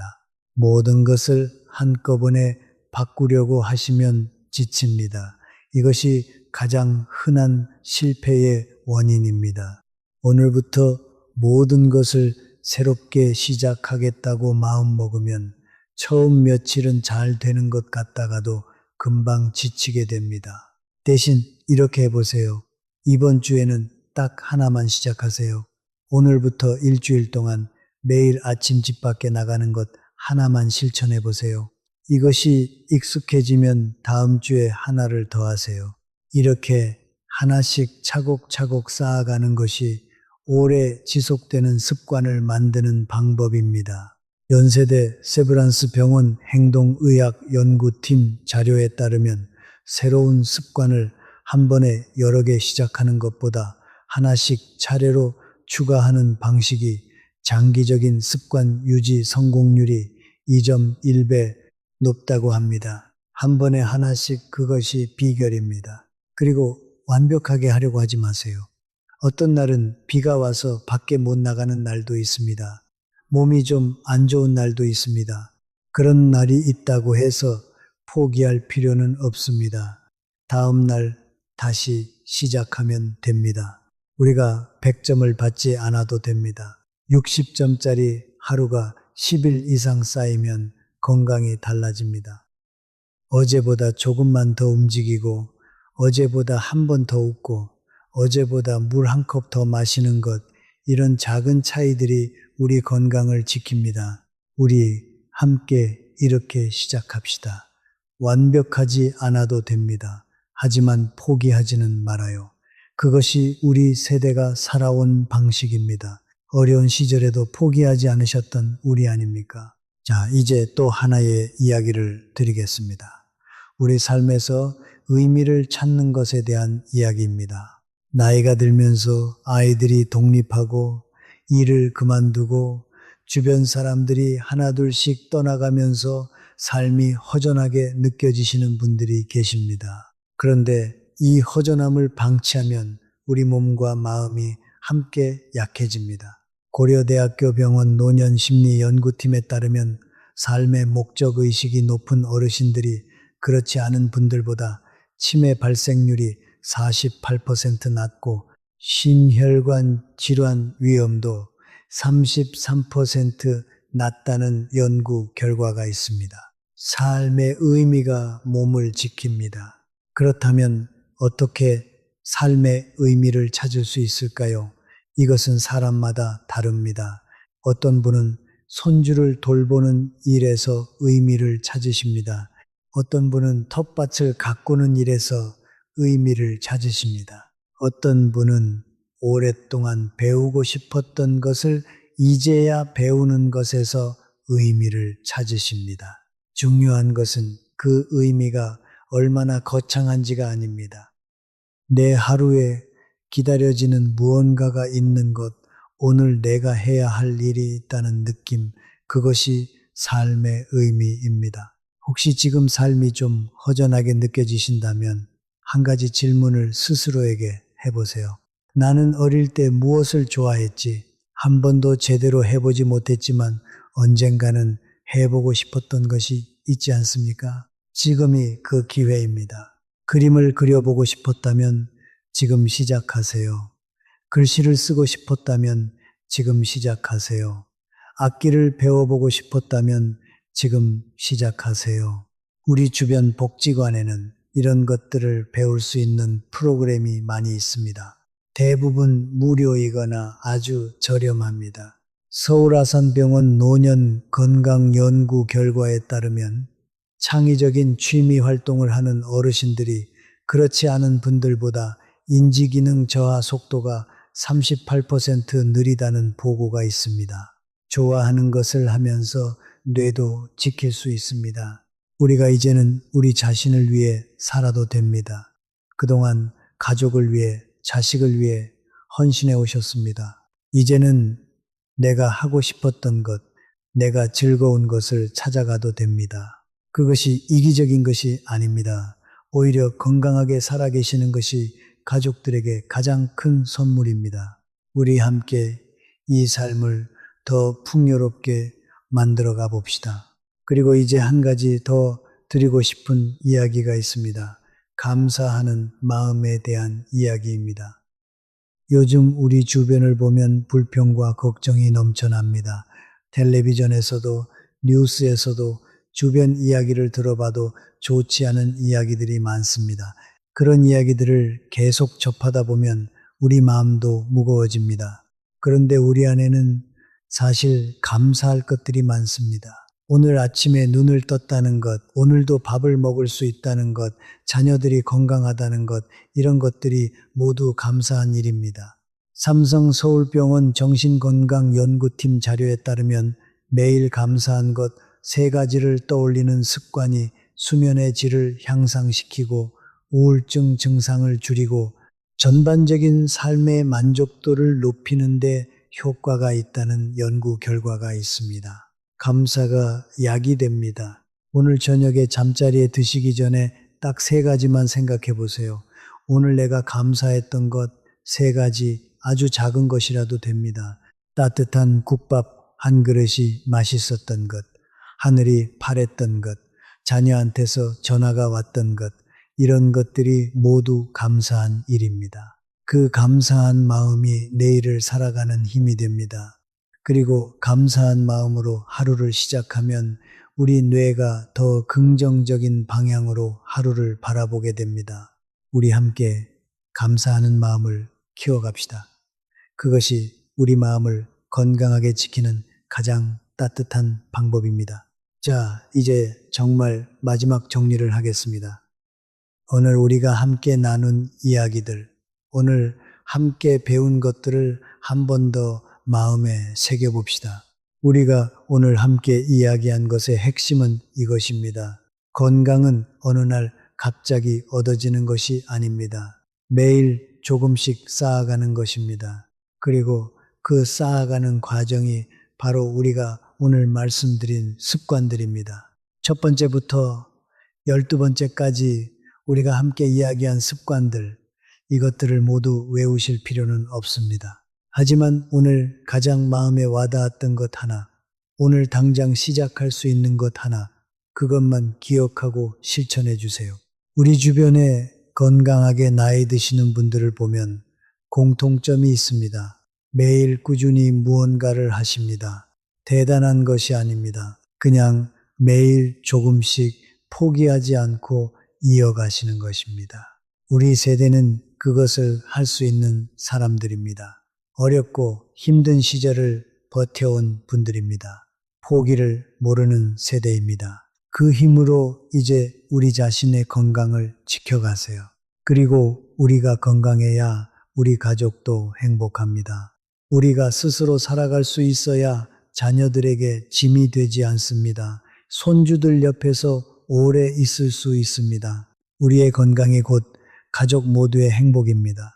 오늘 영상을 보신 여러분 모두 오늘 하루도 정말 수고가 많으셨습니다.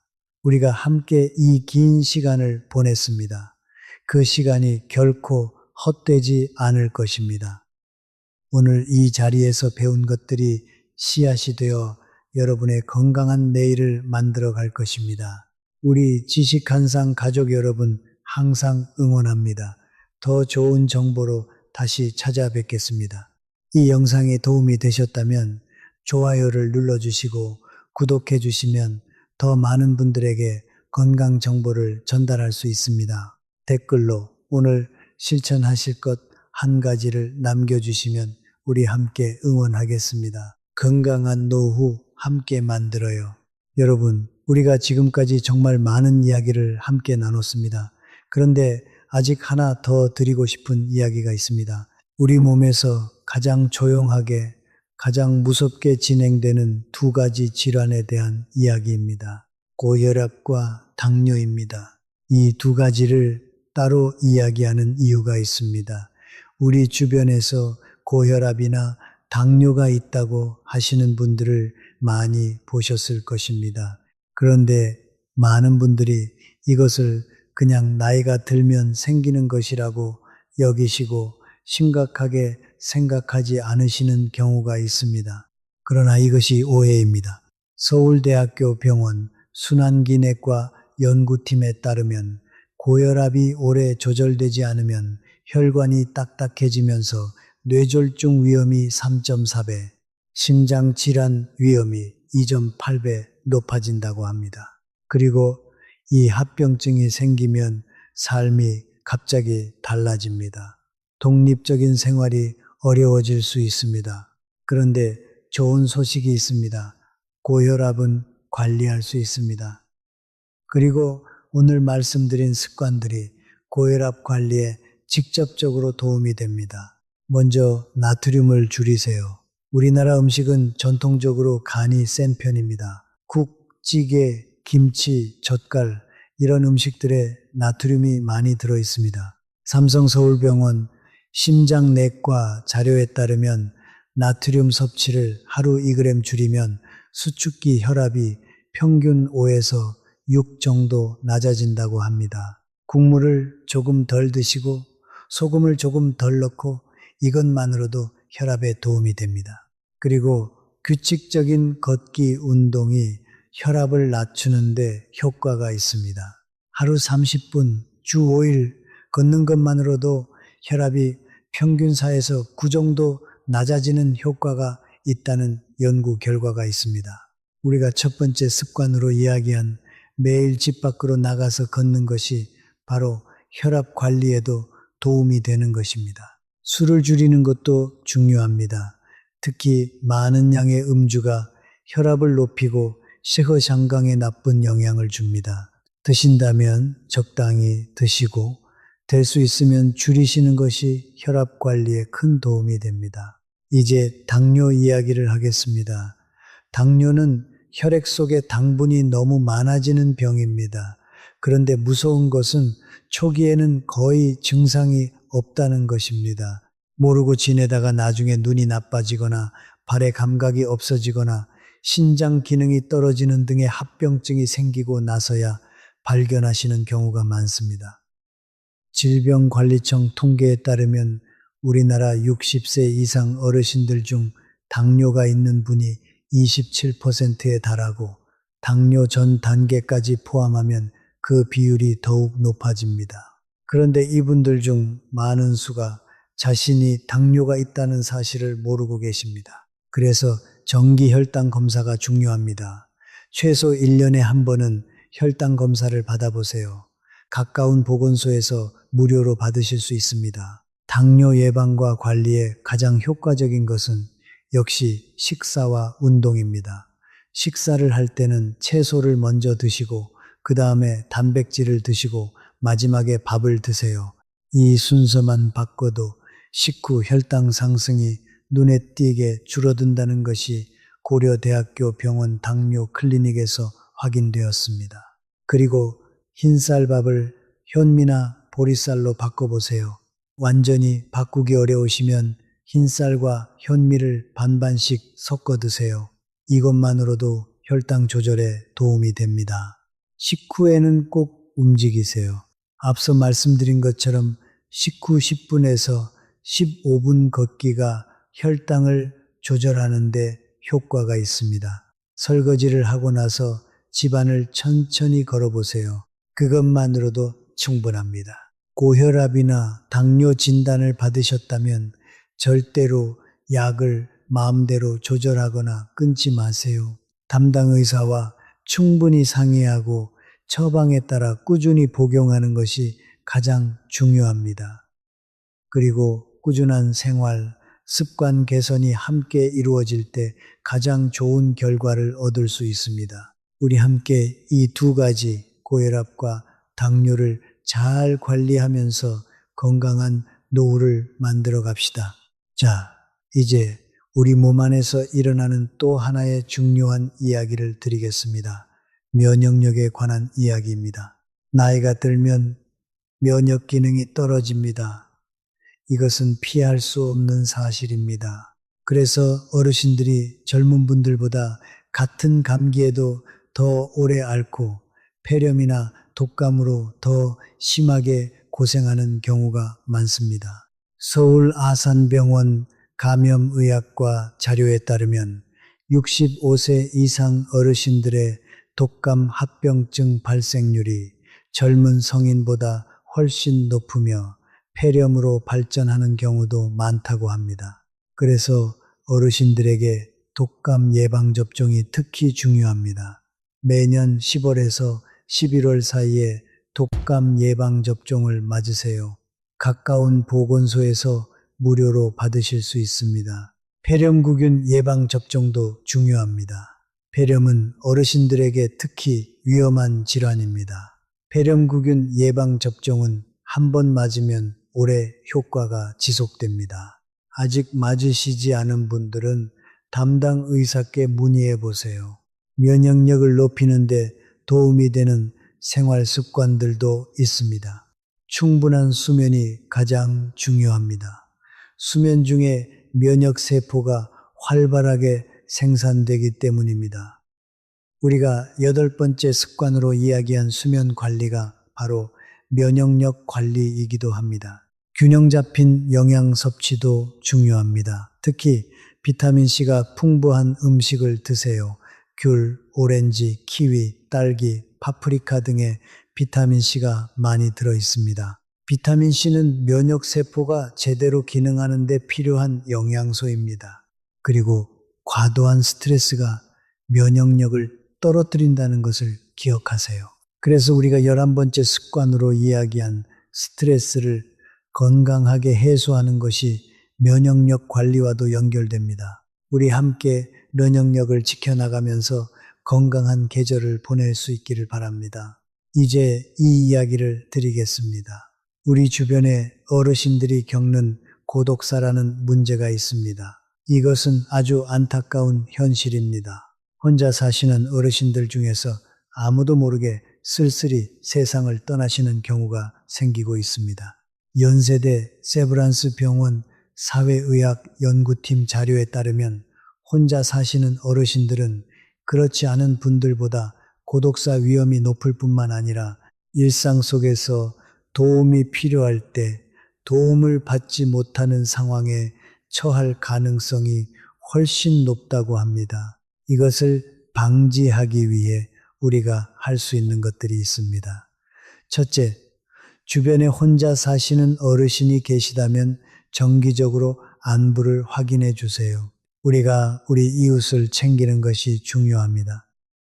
둘째, 혼자 사시는 분들은 지역 사회 돌봄 서비스를 이용해 보세요. 많은 지역에서 독거 어르신들을 위한 정기 방문 서비스, 안부 확인 전화 서비스 등을 운영하고 있습니다. 주민센터나 복지관에 문의하시면 안내를 받으실 수 있습니다. 셋째, 자녀들과 규칙적인 연락 방법을 정해두세요. 매일 같은 시간에 문자 하나를 보내거나 전화 한 통을 하는 것만으로도 서로 안심이 됩니다. 우리가 서로를 챙기는 것, 우리 이웃이 안전한지 확인하는 것. 이것이 우리 공동체가 함께 건강해지는 방법입니다. 우리 세대가 가진 서로에 대한 정과 배려, 그것을 지금도 발휘할 때입니다. 자, 이제 긍정적인 마음가짐에 대한 이야기를 드리겠습니다. 과학이 이것을 이미 증명했습니다. 고려대학교 병원 정신건강연구팀에 따르면 긍정적인 마음가짐을 가진 어르신들이 그렇지 않은 분들보다 심장 건강이 더 좋고 면역력도 높고 수명도 더 길다는 연구 결과가 있습니다. 마음이 몸에 영향을 미친다는 것이 이제는 과학적으로 증명된 사실입니다. 그렇다면 긍정적인 마음을 어떻게 키울 수 있을까요? 이것이 말은 쉽지만 실천은 어렵습니다.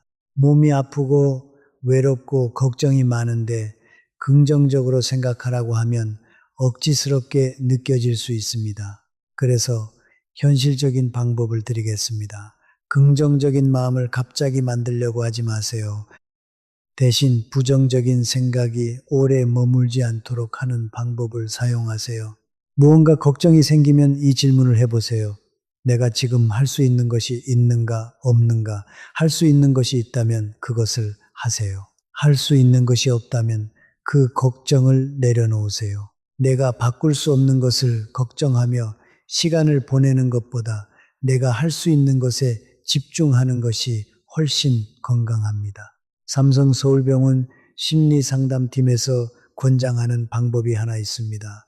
걱정시간 정하기입니다. 하루에 딱 한 번, 예를 들어 저녁 7시에서 7시 30분까지만 걱정하는 시간을 갖는 것입니다. 다른 시간에 걱정이 생기면 7시에 하겠다고 미루는 연습을 하는 것입니다. 처음에는 어색하지만 이 방법이 실제로 효과가 있다고 합니다. 우리가 걱정을 없앨 수는 없습니다. 하지만 걱정이 우리 하루 전체를 지배하지 않도록 할 수는 있습니다. 그 여유 공간에 좋은 일들이 들어올 수 있습니다. 우리 함께 더 긍정적인 하루를 만들어 봅시다. 완벽하지 않아도 됩니다. 어제보다 조금만 더 밝게, 어제보다 조금만 더 따뜻하게, 그것으로 충분합니다. 그리고 마지막으로 여러분 자신에게 친절하세요. 우리는 자녀들에게는 참 잘하시면서 자기 자신에게는 너무 엄격하신 경우가 많습니다. 이것을 조금 바꿔보세요. 여러분이 오늘 잘한 것들, 오늘 용기 있게 시작한 것들, 오늘 힘들었지만 포기하지 않은 것들, 이것들을 스스로 인정해 주세요. 오늘 집 밖에 나갔다면 잘했습니다. 오늘 자녀에게 전화 한 통 했다면 잘했습니다. 오늘 물 한 컵 더 마셨다면 잘했습니다. 이 작은 것들이 모두 여러분이 자신의 건강을 위해 노력한 것입니다. 그것을 스스로 인정하고 칭찬해 주세요. 서울 아산병원 심리연구팀에 따르면 자기 자신에게 긍정적이고 친절한 태도를 갖는 것이 건강한 행동을 지속하는 데 매우 중요한 역할을 한다고 합니다. 자기 비판이 강한 분들은 오히려 건강 행동을 포기하는 경향이 있다고도 합니다. 스스로를 소중히 여기는 것이 건강을 유지하는 데도 도움이 됩니다. 우리 지식한상과 함께 하시는 여러분 모두 정말 소중한 분들입니다. 오늘도 이렇게 좋은 정보를 찾아서 배우려고 하시는 그 노력이 이미 여러분의 건강을 지키는 중요한 행동입니다. 여러분 모두 오래오래 가장 사랑하는 사람들 곁에서 자신의 삶을 스스로 살아가시기를 진심으로 바랍니다. 우리 함께 건강한 노후를 만들어 가겠습니다. 오늘 영상에서 도움이 되셨다면 좋아요와 구독 부탁드립니다. 댓글에 오늘 실천하실 것 하나를 남겨주시면 우리 지식한상 가족 여러분이 함께 응원하겠습니다. 건강한 노후 함께 만들어요. 여러분, 우리가 오늘 참 많은 것을 함께 이야기했습니다. 이제 마지막으로 우리 삶을 더 깊이 들여다보는 이야기를 함께 나누겠습니다. 많은 어르신들이 가장 두려워하시는 것 중 하나가 바로 치매입니다. 기억을 잃어간다는 것, 가족을 알아보지 못할 수도 있다는 것, 이것이 정말 무섭게 느껴지는 것은 당연합니다. 오늘은 치매에 대한 올바른 정보와 함께 우리가 할 수 있는 예방법을 좀 더 구체적으로 알려드리겠습니다. 치매는 갑자기 생기는 병이 아닙니다. 뇌에서 아주 오랜 기간에 걸쳐 천천히 변화가 일어나면서 생깁니다. 서울대학교 병원 치매 연구팀에 따르면 알츠하이머형 치매의 경우 뇌에서 변화가 시작되는 것이 증상이 나타나기 10년에서 20년 전부터라는 연구 결과가 있습니다. 이 말은 곧 예방할 수 있는 시간이 충분하다는 이야기입니다. 그리고 치매를 예방하는데 효과적이라고 과학적으로 검증된 것들이 있습니다. 놀랍게도 이것들이 바로 오늘 우리가 함께 이야기한 습관들과 정확히 일치합니다. 신체 활동입니다. 규칙적인 걷기와 운동이 뇌로 가는 혈류를 증가시키고 뇌 세포를 보호하는 물질을 분비하게 합니다. 삼성서울병원 뇌건강연구팀에 따르면 규칙적으로 걷는 습관이 있는 분들이 그렇지 않은 분들보다 치매 발생 위험이 35% 낮다는 연구 결과가 있습니다. 사회적 교류입니다. 사람들과 활발하게 교류하는 것이 뇌를 자극하고 치매를 예방하는 데 도움이 된다는 것이 여러 연구에서 확인되었습니다. 우리가 두 번째 습관으로 이야기한 매일 목소리로 대화하는 것이 치매 예방의 중요한 수단이기도 합니다. 지적 자극입니다. 독서, 퍼즐, 새로운 것 배우기, 이런 활동들이 뇌에 자극을 주어 뇌 신경 연결을 유지하는 데 도움이 됩니다. 책을 읽으시거나 신문을 읽으시거나 십자말 풀이를 하시거나 화투를 치시는 것도 뇌 자극에 도움이 됩니다. 수면입니다. 충분한 수면이 치매 예방에 중요하다는 것이 최근 연구에서 점점 더 강조되고 있습니다. 우리가 8번째 습관으로 이야기한 수면 관리가 바로 치매 예방이기도 합니다. 이미 경도인지 장애 진단을 받으신 분들이 계실 수 있습니다. 기억력이 조금 떨어졌다는 이야기를 들으셨을 수도 있습니다. 이런 분들도 포기하지 마세요. 고려대학교 병원 인지재활팀에 따르면 경도 인지 장애가 있어도 활발한 신체 활동과 사회 활동을 유지하면 치매로 진행되는 속도를 늦출 수 있다는 연구 결과가 있습니다. 우리가 오늘 이야기한 것들을 하나씩 실천해 나가는 것이 치매를 예방하는 가장 효과적인 방법입니다. 그리고 가까운 보건소나 치매 안심센터에서 제공하는 인지훈련 프로그램도 참여해 보시기 바랍니다. 이런 프로그램들이 뇌 건강을 유지하는 데 실질적인 도움이 됩니다. 우리 함께 뇌를 지켜 나갑시다. 우리의 기억을 지키는 것이 우리 삶을 지키는 것입니다. 자, 이제 가족 관계에 대해 이야기하겠습니다. 많은 어르신들이 자녀와의 관계에서 어려움을 느끼시는 경우가 있습니다. 자녀들은 바쁘고 연락이 뜸해지고 서로 기대하는 것이 다르고 이런 것들이 마음을 아프게 할 수 있습니다. 그런데 이것을 조금 다른 시각으로 바라보면 어떨까요? 자녀들이 바쁜 것은 그들이 자신의 삶을 열심히 살고 있다는 증거입니다. 우리가 열심히 키워낸 결과입니다. 그것을 기특하게 여기는 마음도 가져보세요. 그리고 자녀들에게 먼저 연락하세요. 기다리지 말고 먼저 전화를 드려보세요. 내가 먼저 안부를 전하는 것, 내가 먼저 요즘 어떠냐고 물어보는 것, 이것이 관계를 따뜻하게 유지하는 방법입니다. 자녀들에게 무언가를 기대하는 마음이 있으면 그 기대를 말로 표현해 보세요. 어르신들 세대는 마음에 있는 것을 말로 잘 표현하지 않으시는 경우가 많습니다. 그런데 말하지 않으면 자녀들이 모릅니다. 보고 싶다, 같이 밥 한 번 먹으면 좋겠다, 이런 말을 직접 해보세요. 연세대 세브란스 병원 가족심리연구팀에 따르면 어르신과 자녀 간의 의사소통이 원활한 가족에서 어르신들의 전반적인 건강과 삶의 만족도가 더 높다는 연구 결과가 있습니다. 가족 간의 소통이 건강에 직접 영향을 미칩니다. 그리고 손주들과의 시간도 소중히 여기세요. 손주들이 여러분 집에 놀러 올 때 귀찮게 생각하지 마세요. 그 시간이 서로에게 얼마나 큰 선물인지 나중에 가면 더 잘 알게 됩니다. 손주들이 어릴 때의 기억이 평생 그들의 마음속에 남습니다. 할머니, 할아버지 집에서의 따뜻한 기억, 함께 나눈 음식, 들려주신 이야기, 이것들이 손주들의 인생에 큰 자산이 됩니다. 우리가 가족과 연결되어 있다는 것, 그것이 우리 삶의 가장 큰 의미 중 하나입니다. 그 연결을 소중히 가꾸어 나가세요. 이제 정말 마지막으로 오늘 우리가 함께 나눈 모든 이야기를 하나의 마음으로 정리해 드리겠습니다. 우리가 오늘 함께 배운 것, 함께 다짐한 것이 있습니다.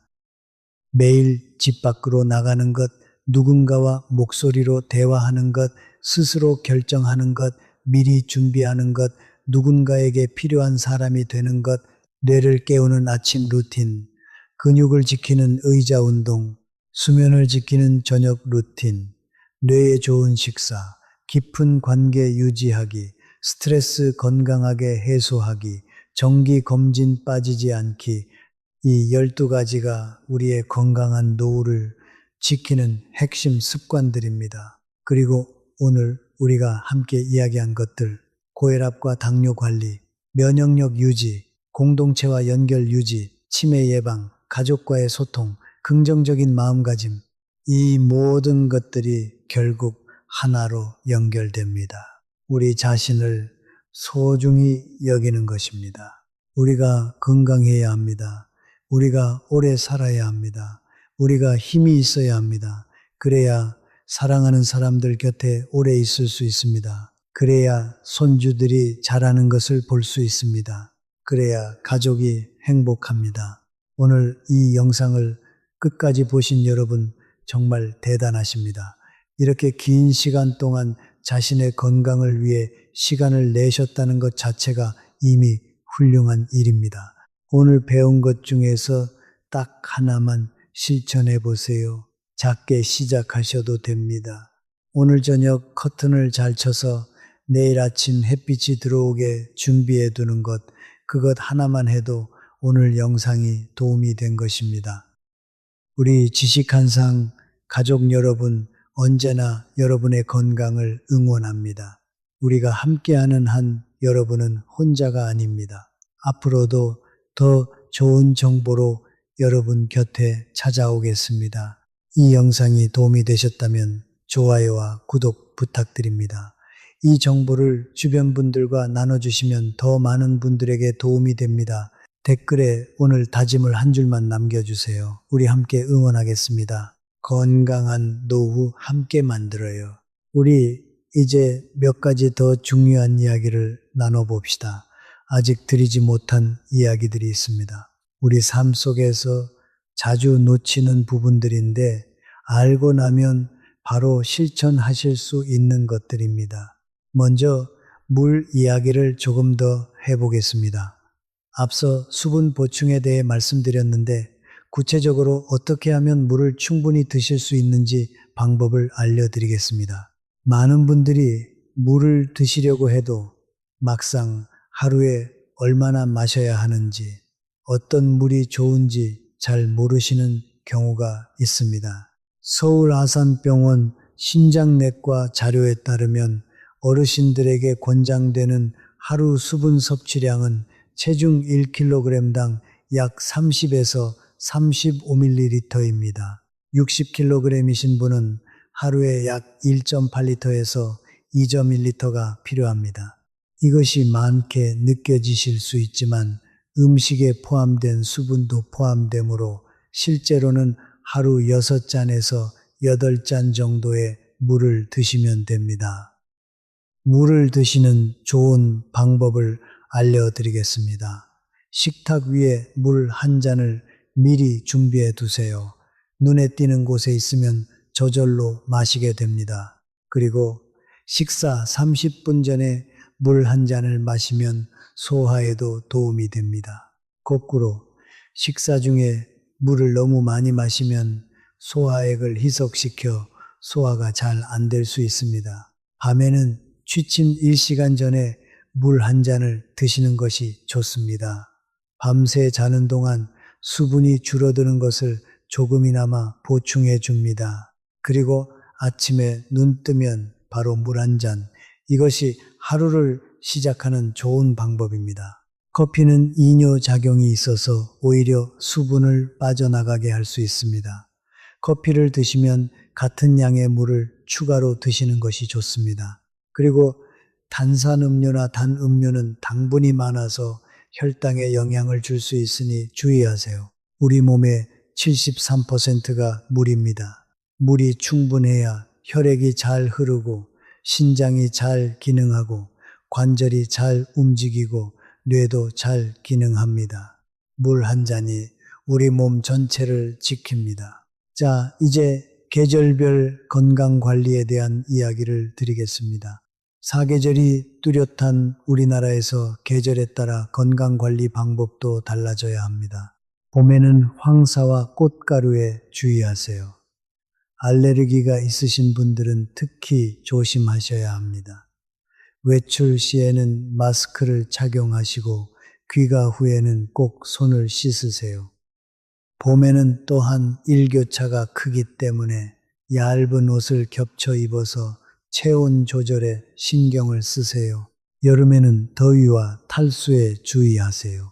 폭염이 있는 날에는 낮 시간대 야외 활동을 줄이고 실내에 계시거나 아침과 저녁 서늘한 시간에 외출하세요.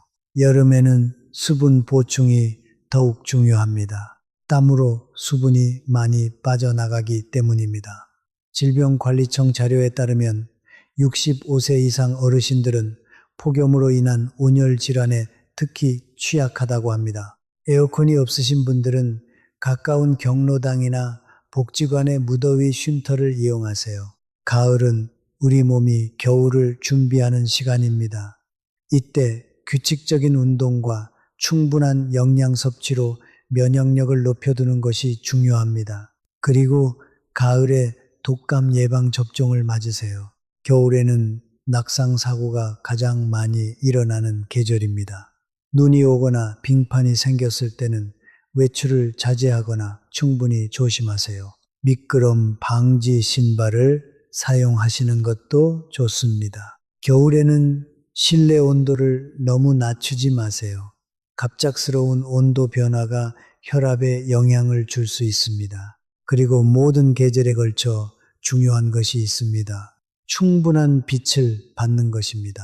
특히 겨울에는 해가 짧아서 빛을 충분히 받기 어렵습니다. 이때 우울감이 생기는 분들이 있는데 이것은 빛 부족과 관련이 있을 수 있습니다. 맑은 날에는 꼭 잠깐이라도 햇빛 아래에 나가보세요. 우리가 계절의 변화에 맞게 몸을 잘 관리해 나가면 1년 내내 건강하게 지낼 수 있습니다. 우리 함께 계절마다 건강하게 지나가 봅시다. 이번에는 앉아서 생활하는 시간과 건강에 대한 이야기를 드리겠습니다. 많은 분들이 하루 종일 텔레비전 앞에 앉아 계시거나 소파에 누워 계시는 경우가 있습니다. 이것이 건강에 어떤 영향을 미치는지 알고 계십니까? 삼성서울병원 예방의학팀 연구에 따르면 하루에 6시간 이상 앉아 생활하는 어르신들은 3시간 이하로 앉아 생활하는 분들보다 심혈관 질환 위험이 1.9배, 당뇨 위험이 1.7배 높다는 연구 결과가 있습니다. 이것은 별도의 운동을 하더라도 마찬가지입니다. 하루에 1시간 운동을 하더라도 나머지 시간에 너무 오래 앉아 있으면 건강에 좋지 않다는 이야기입니다. 그렇다면 어떻게 해야 할까요? 간단합니다. 자주 일어나세요. 텔레비전을 보시다가 광고가 나오면 일어나서 물 한 잔 드세요. 창가에 가서 바깥을 잠깐 보세요. 30분에서 1시간마다 잠깐씩 일어나서 움직이는 것이 혈액순환을 유지하고 혈당과 혈압 조절에 도움이 됩니다. 집안에서 할 수 있는 간단한 동작들을 몇 가지 더 알려드리겠습니다. 부엌에서 설거지를 하는 동안 발 뒤꿈치를 들었다 내렸다 해보세요. 텔레비전을 보면서 발목을 천천히 돌려보세요. 전화 통화를 하면서 서 있거나 걸어 다녀 보세요. 이런 작은 움직임들이 모여서 하루의 활동량이 됩니다. 연세대 세브란스 병원 재활의학 연구팀에 따르면 하루 중 틈틈이 일어나서 짧게 움직이는 것이 장시간 연속으로 운동하는 것과 비슷한 건강 효과를 나타낼 수 있다는 연구 결과가 있습니다. 대단한 운동이 아니어도 됩니다. 자주 움직이는 것이 중요합니다. 우리 함께 오늘부터 30분에 한 번씩 일어서는 습관을 만들어 봅시다. 스마트폰에 알람을 맞춰 두셔도 좋습니다. 30분마다 알람이 울리면 일어나서 물 한 잔 마시고 잠깐 걸어 다니세요. 그것만으로도 여러분의 하루가 달라집니다. 자, 그리고 이것도 말씀드리고 싶습니다. 웃음의 중요성에 대한 이야기입니다. 웃음이 건강에 좋다는 말을 들어보셨을 것입니다. 이것이 단순한 이야기가 아닙니다. 서울아산병원 면역의학연구팀 자료에 따르면 크게 웃을 때 우리 몸에서 면역세포의 활성도가 올라가고 스트레스 호르몬 수치가 낮아진다는 것이 확인되었습니다. 웃음이 진짜 약입니다. 그렇다면 어떻게 웃음을 늘릴 수 있을까요? 재미있는 프로그램을 보세요. 우리 세대가 즐겨보시는 코미디 프로그램, 인기 드라마, 예능 프로그램들이 많이 있습니다.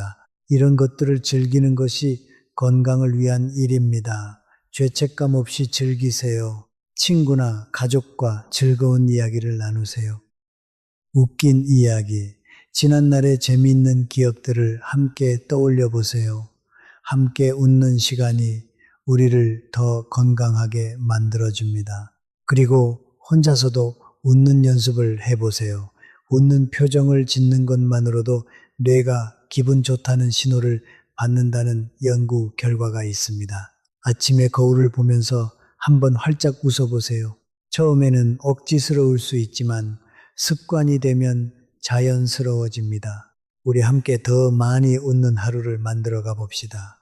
웃음이 넘치는 삶이 건강한 삶입니다. 이제 진짜 마무리를 할 시간이 되었습니다. 오늘 우리가 함께 나눈 이 긴 시간, 여러분의 소중한 시간을 내주셔서 진심으로 감사합니다. 우리 함께 오늘 약속을 하나 해봅시다. 여러분 자신에게 그리고 우리 지식한상 가족에게 약속을 해봅시다. 오늘 이 영상에서 배운 것 중에 하나를 오늘부터 시작하겠다고요. 그 하나가 무엇이든 좋습니다. 현관문을 열고 나가는 것, 자녀에게 전화하는 것, 물 한 잔 더 마시는 것, 30분마다 일어나는 것, 뭐든 하나만 시작하세요. 그 하나가 시작이 됩니다. 그리고 그 시작이 모여서 건강한 내일이 됩니다. 건강한 내일이 모여서 건강한 노후가 됩니다. 건강한 노후가 모여서 가족 모두가 행복한 삶이 됩니다. 여러분의 건강이 여러분 가족 모두의 행복입니다. 그 사실을 늘 기억해 주세요. 그리고 우리 지식한상이 언제나 여러분 곁에서 응원하고 있다는 것도 기억해 주세요. 오늘도 함께 해주셔서 정말 감사합니다. 다음에 더 좋은 건강 정보로 찾아뵙겠습니다. 이 영상이 도움이 되셨다면 좋아요와 구독 부탁드립니다. 주변에 이런 정보가 필요하신 분께 공유해 주시면 더 많은 분들에게 도움이 됩니다. 댓글로 오늘 시작하실 습관을 한 줄만 남겨주세요. 우리가 함께 응원하겠습니다. 건강한 노후 함께 만들어요.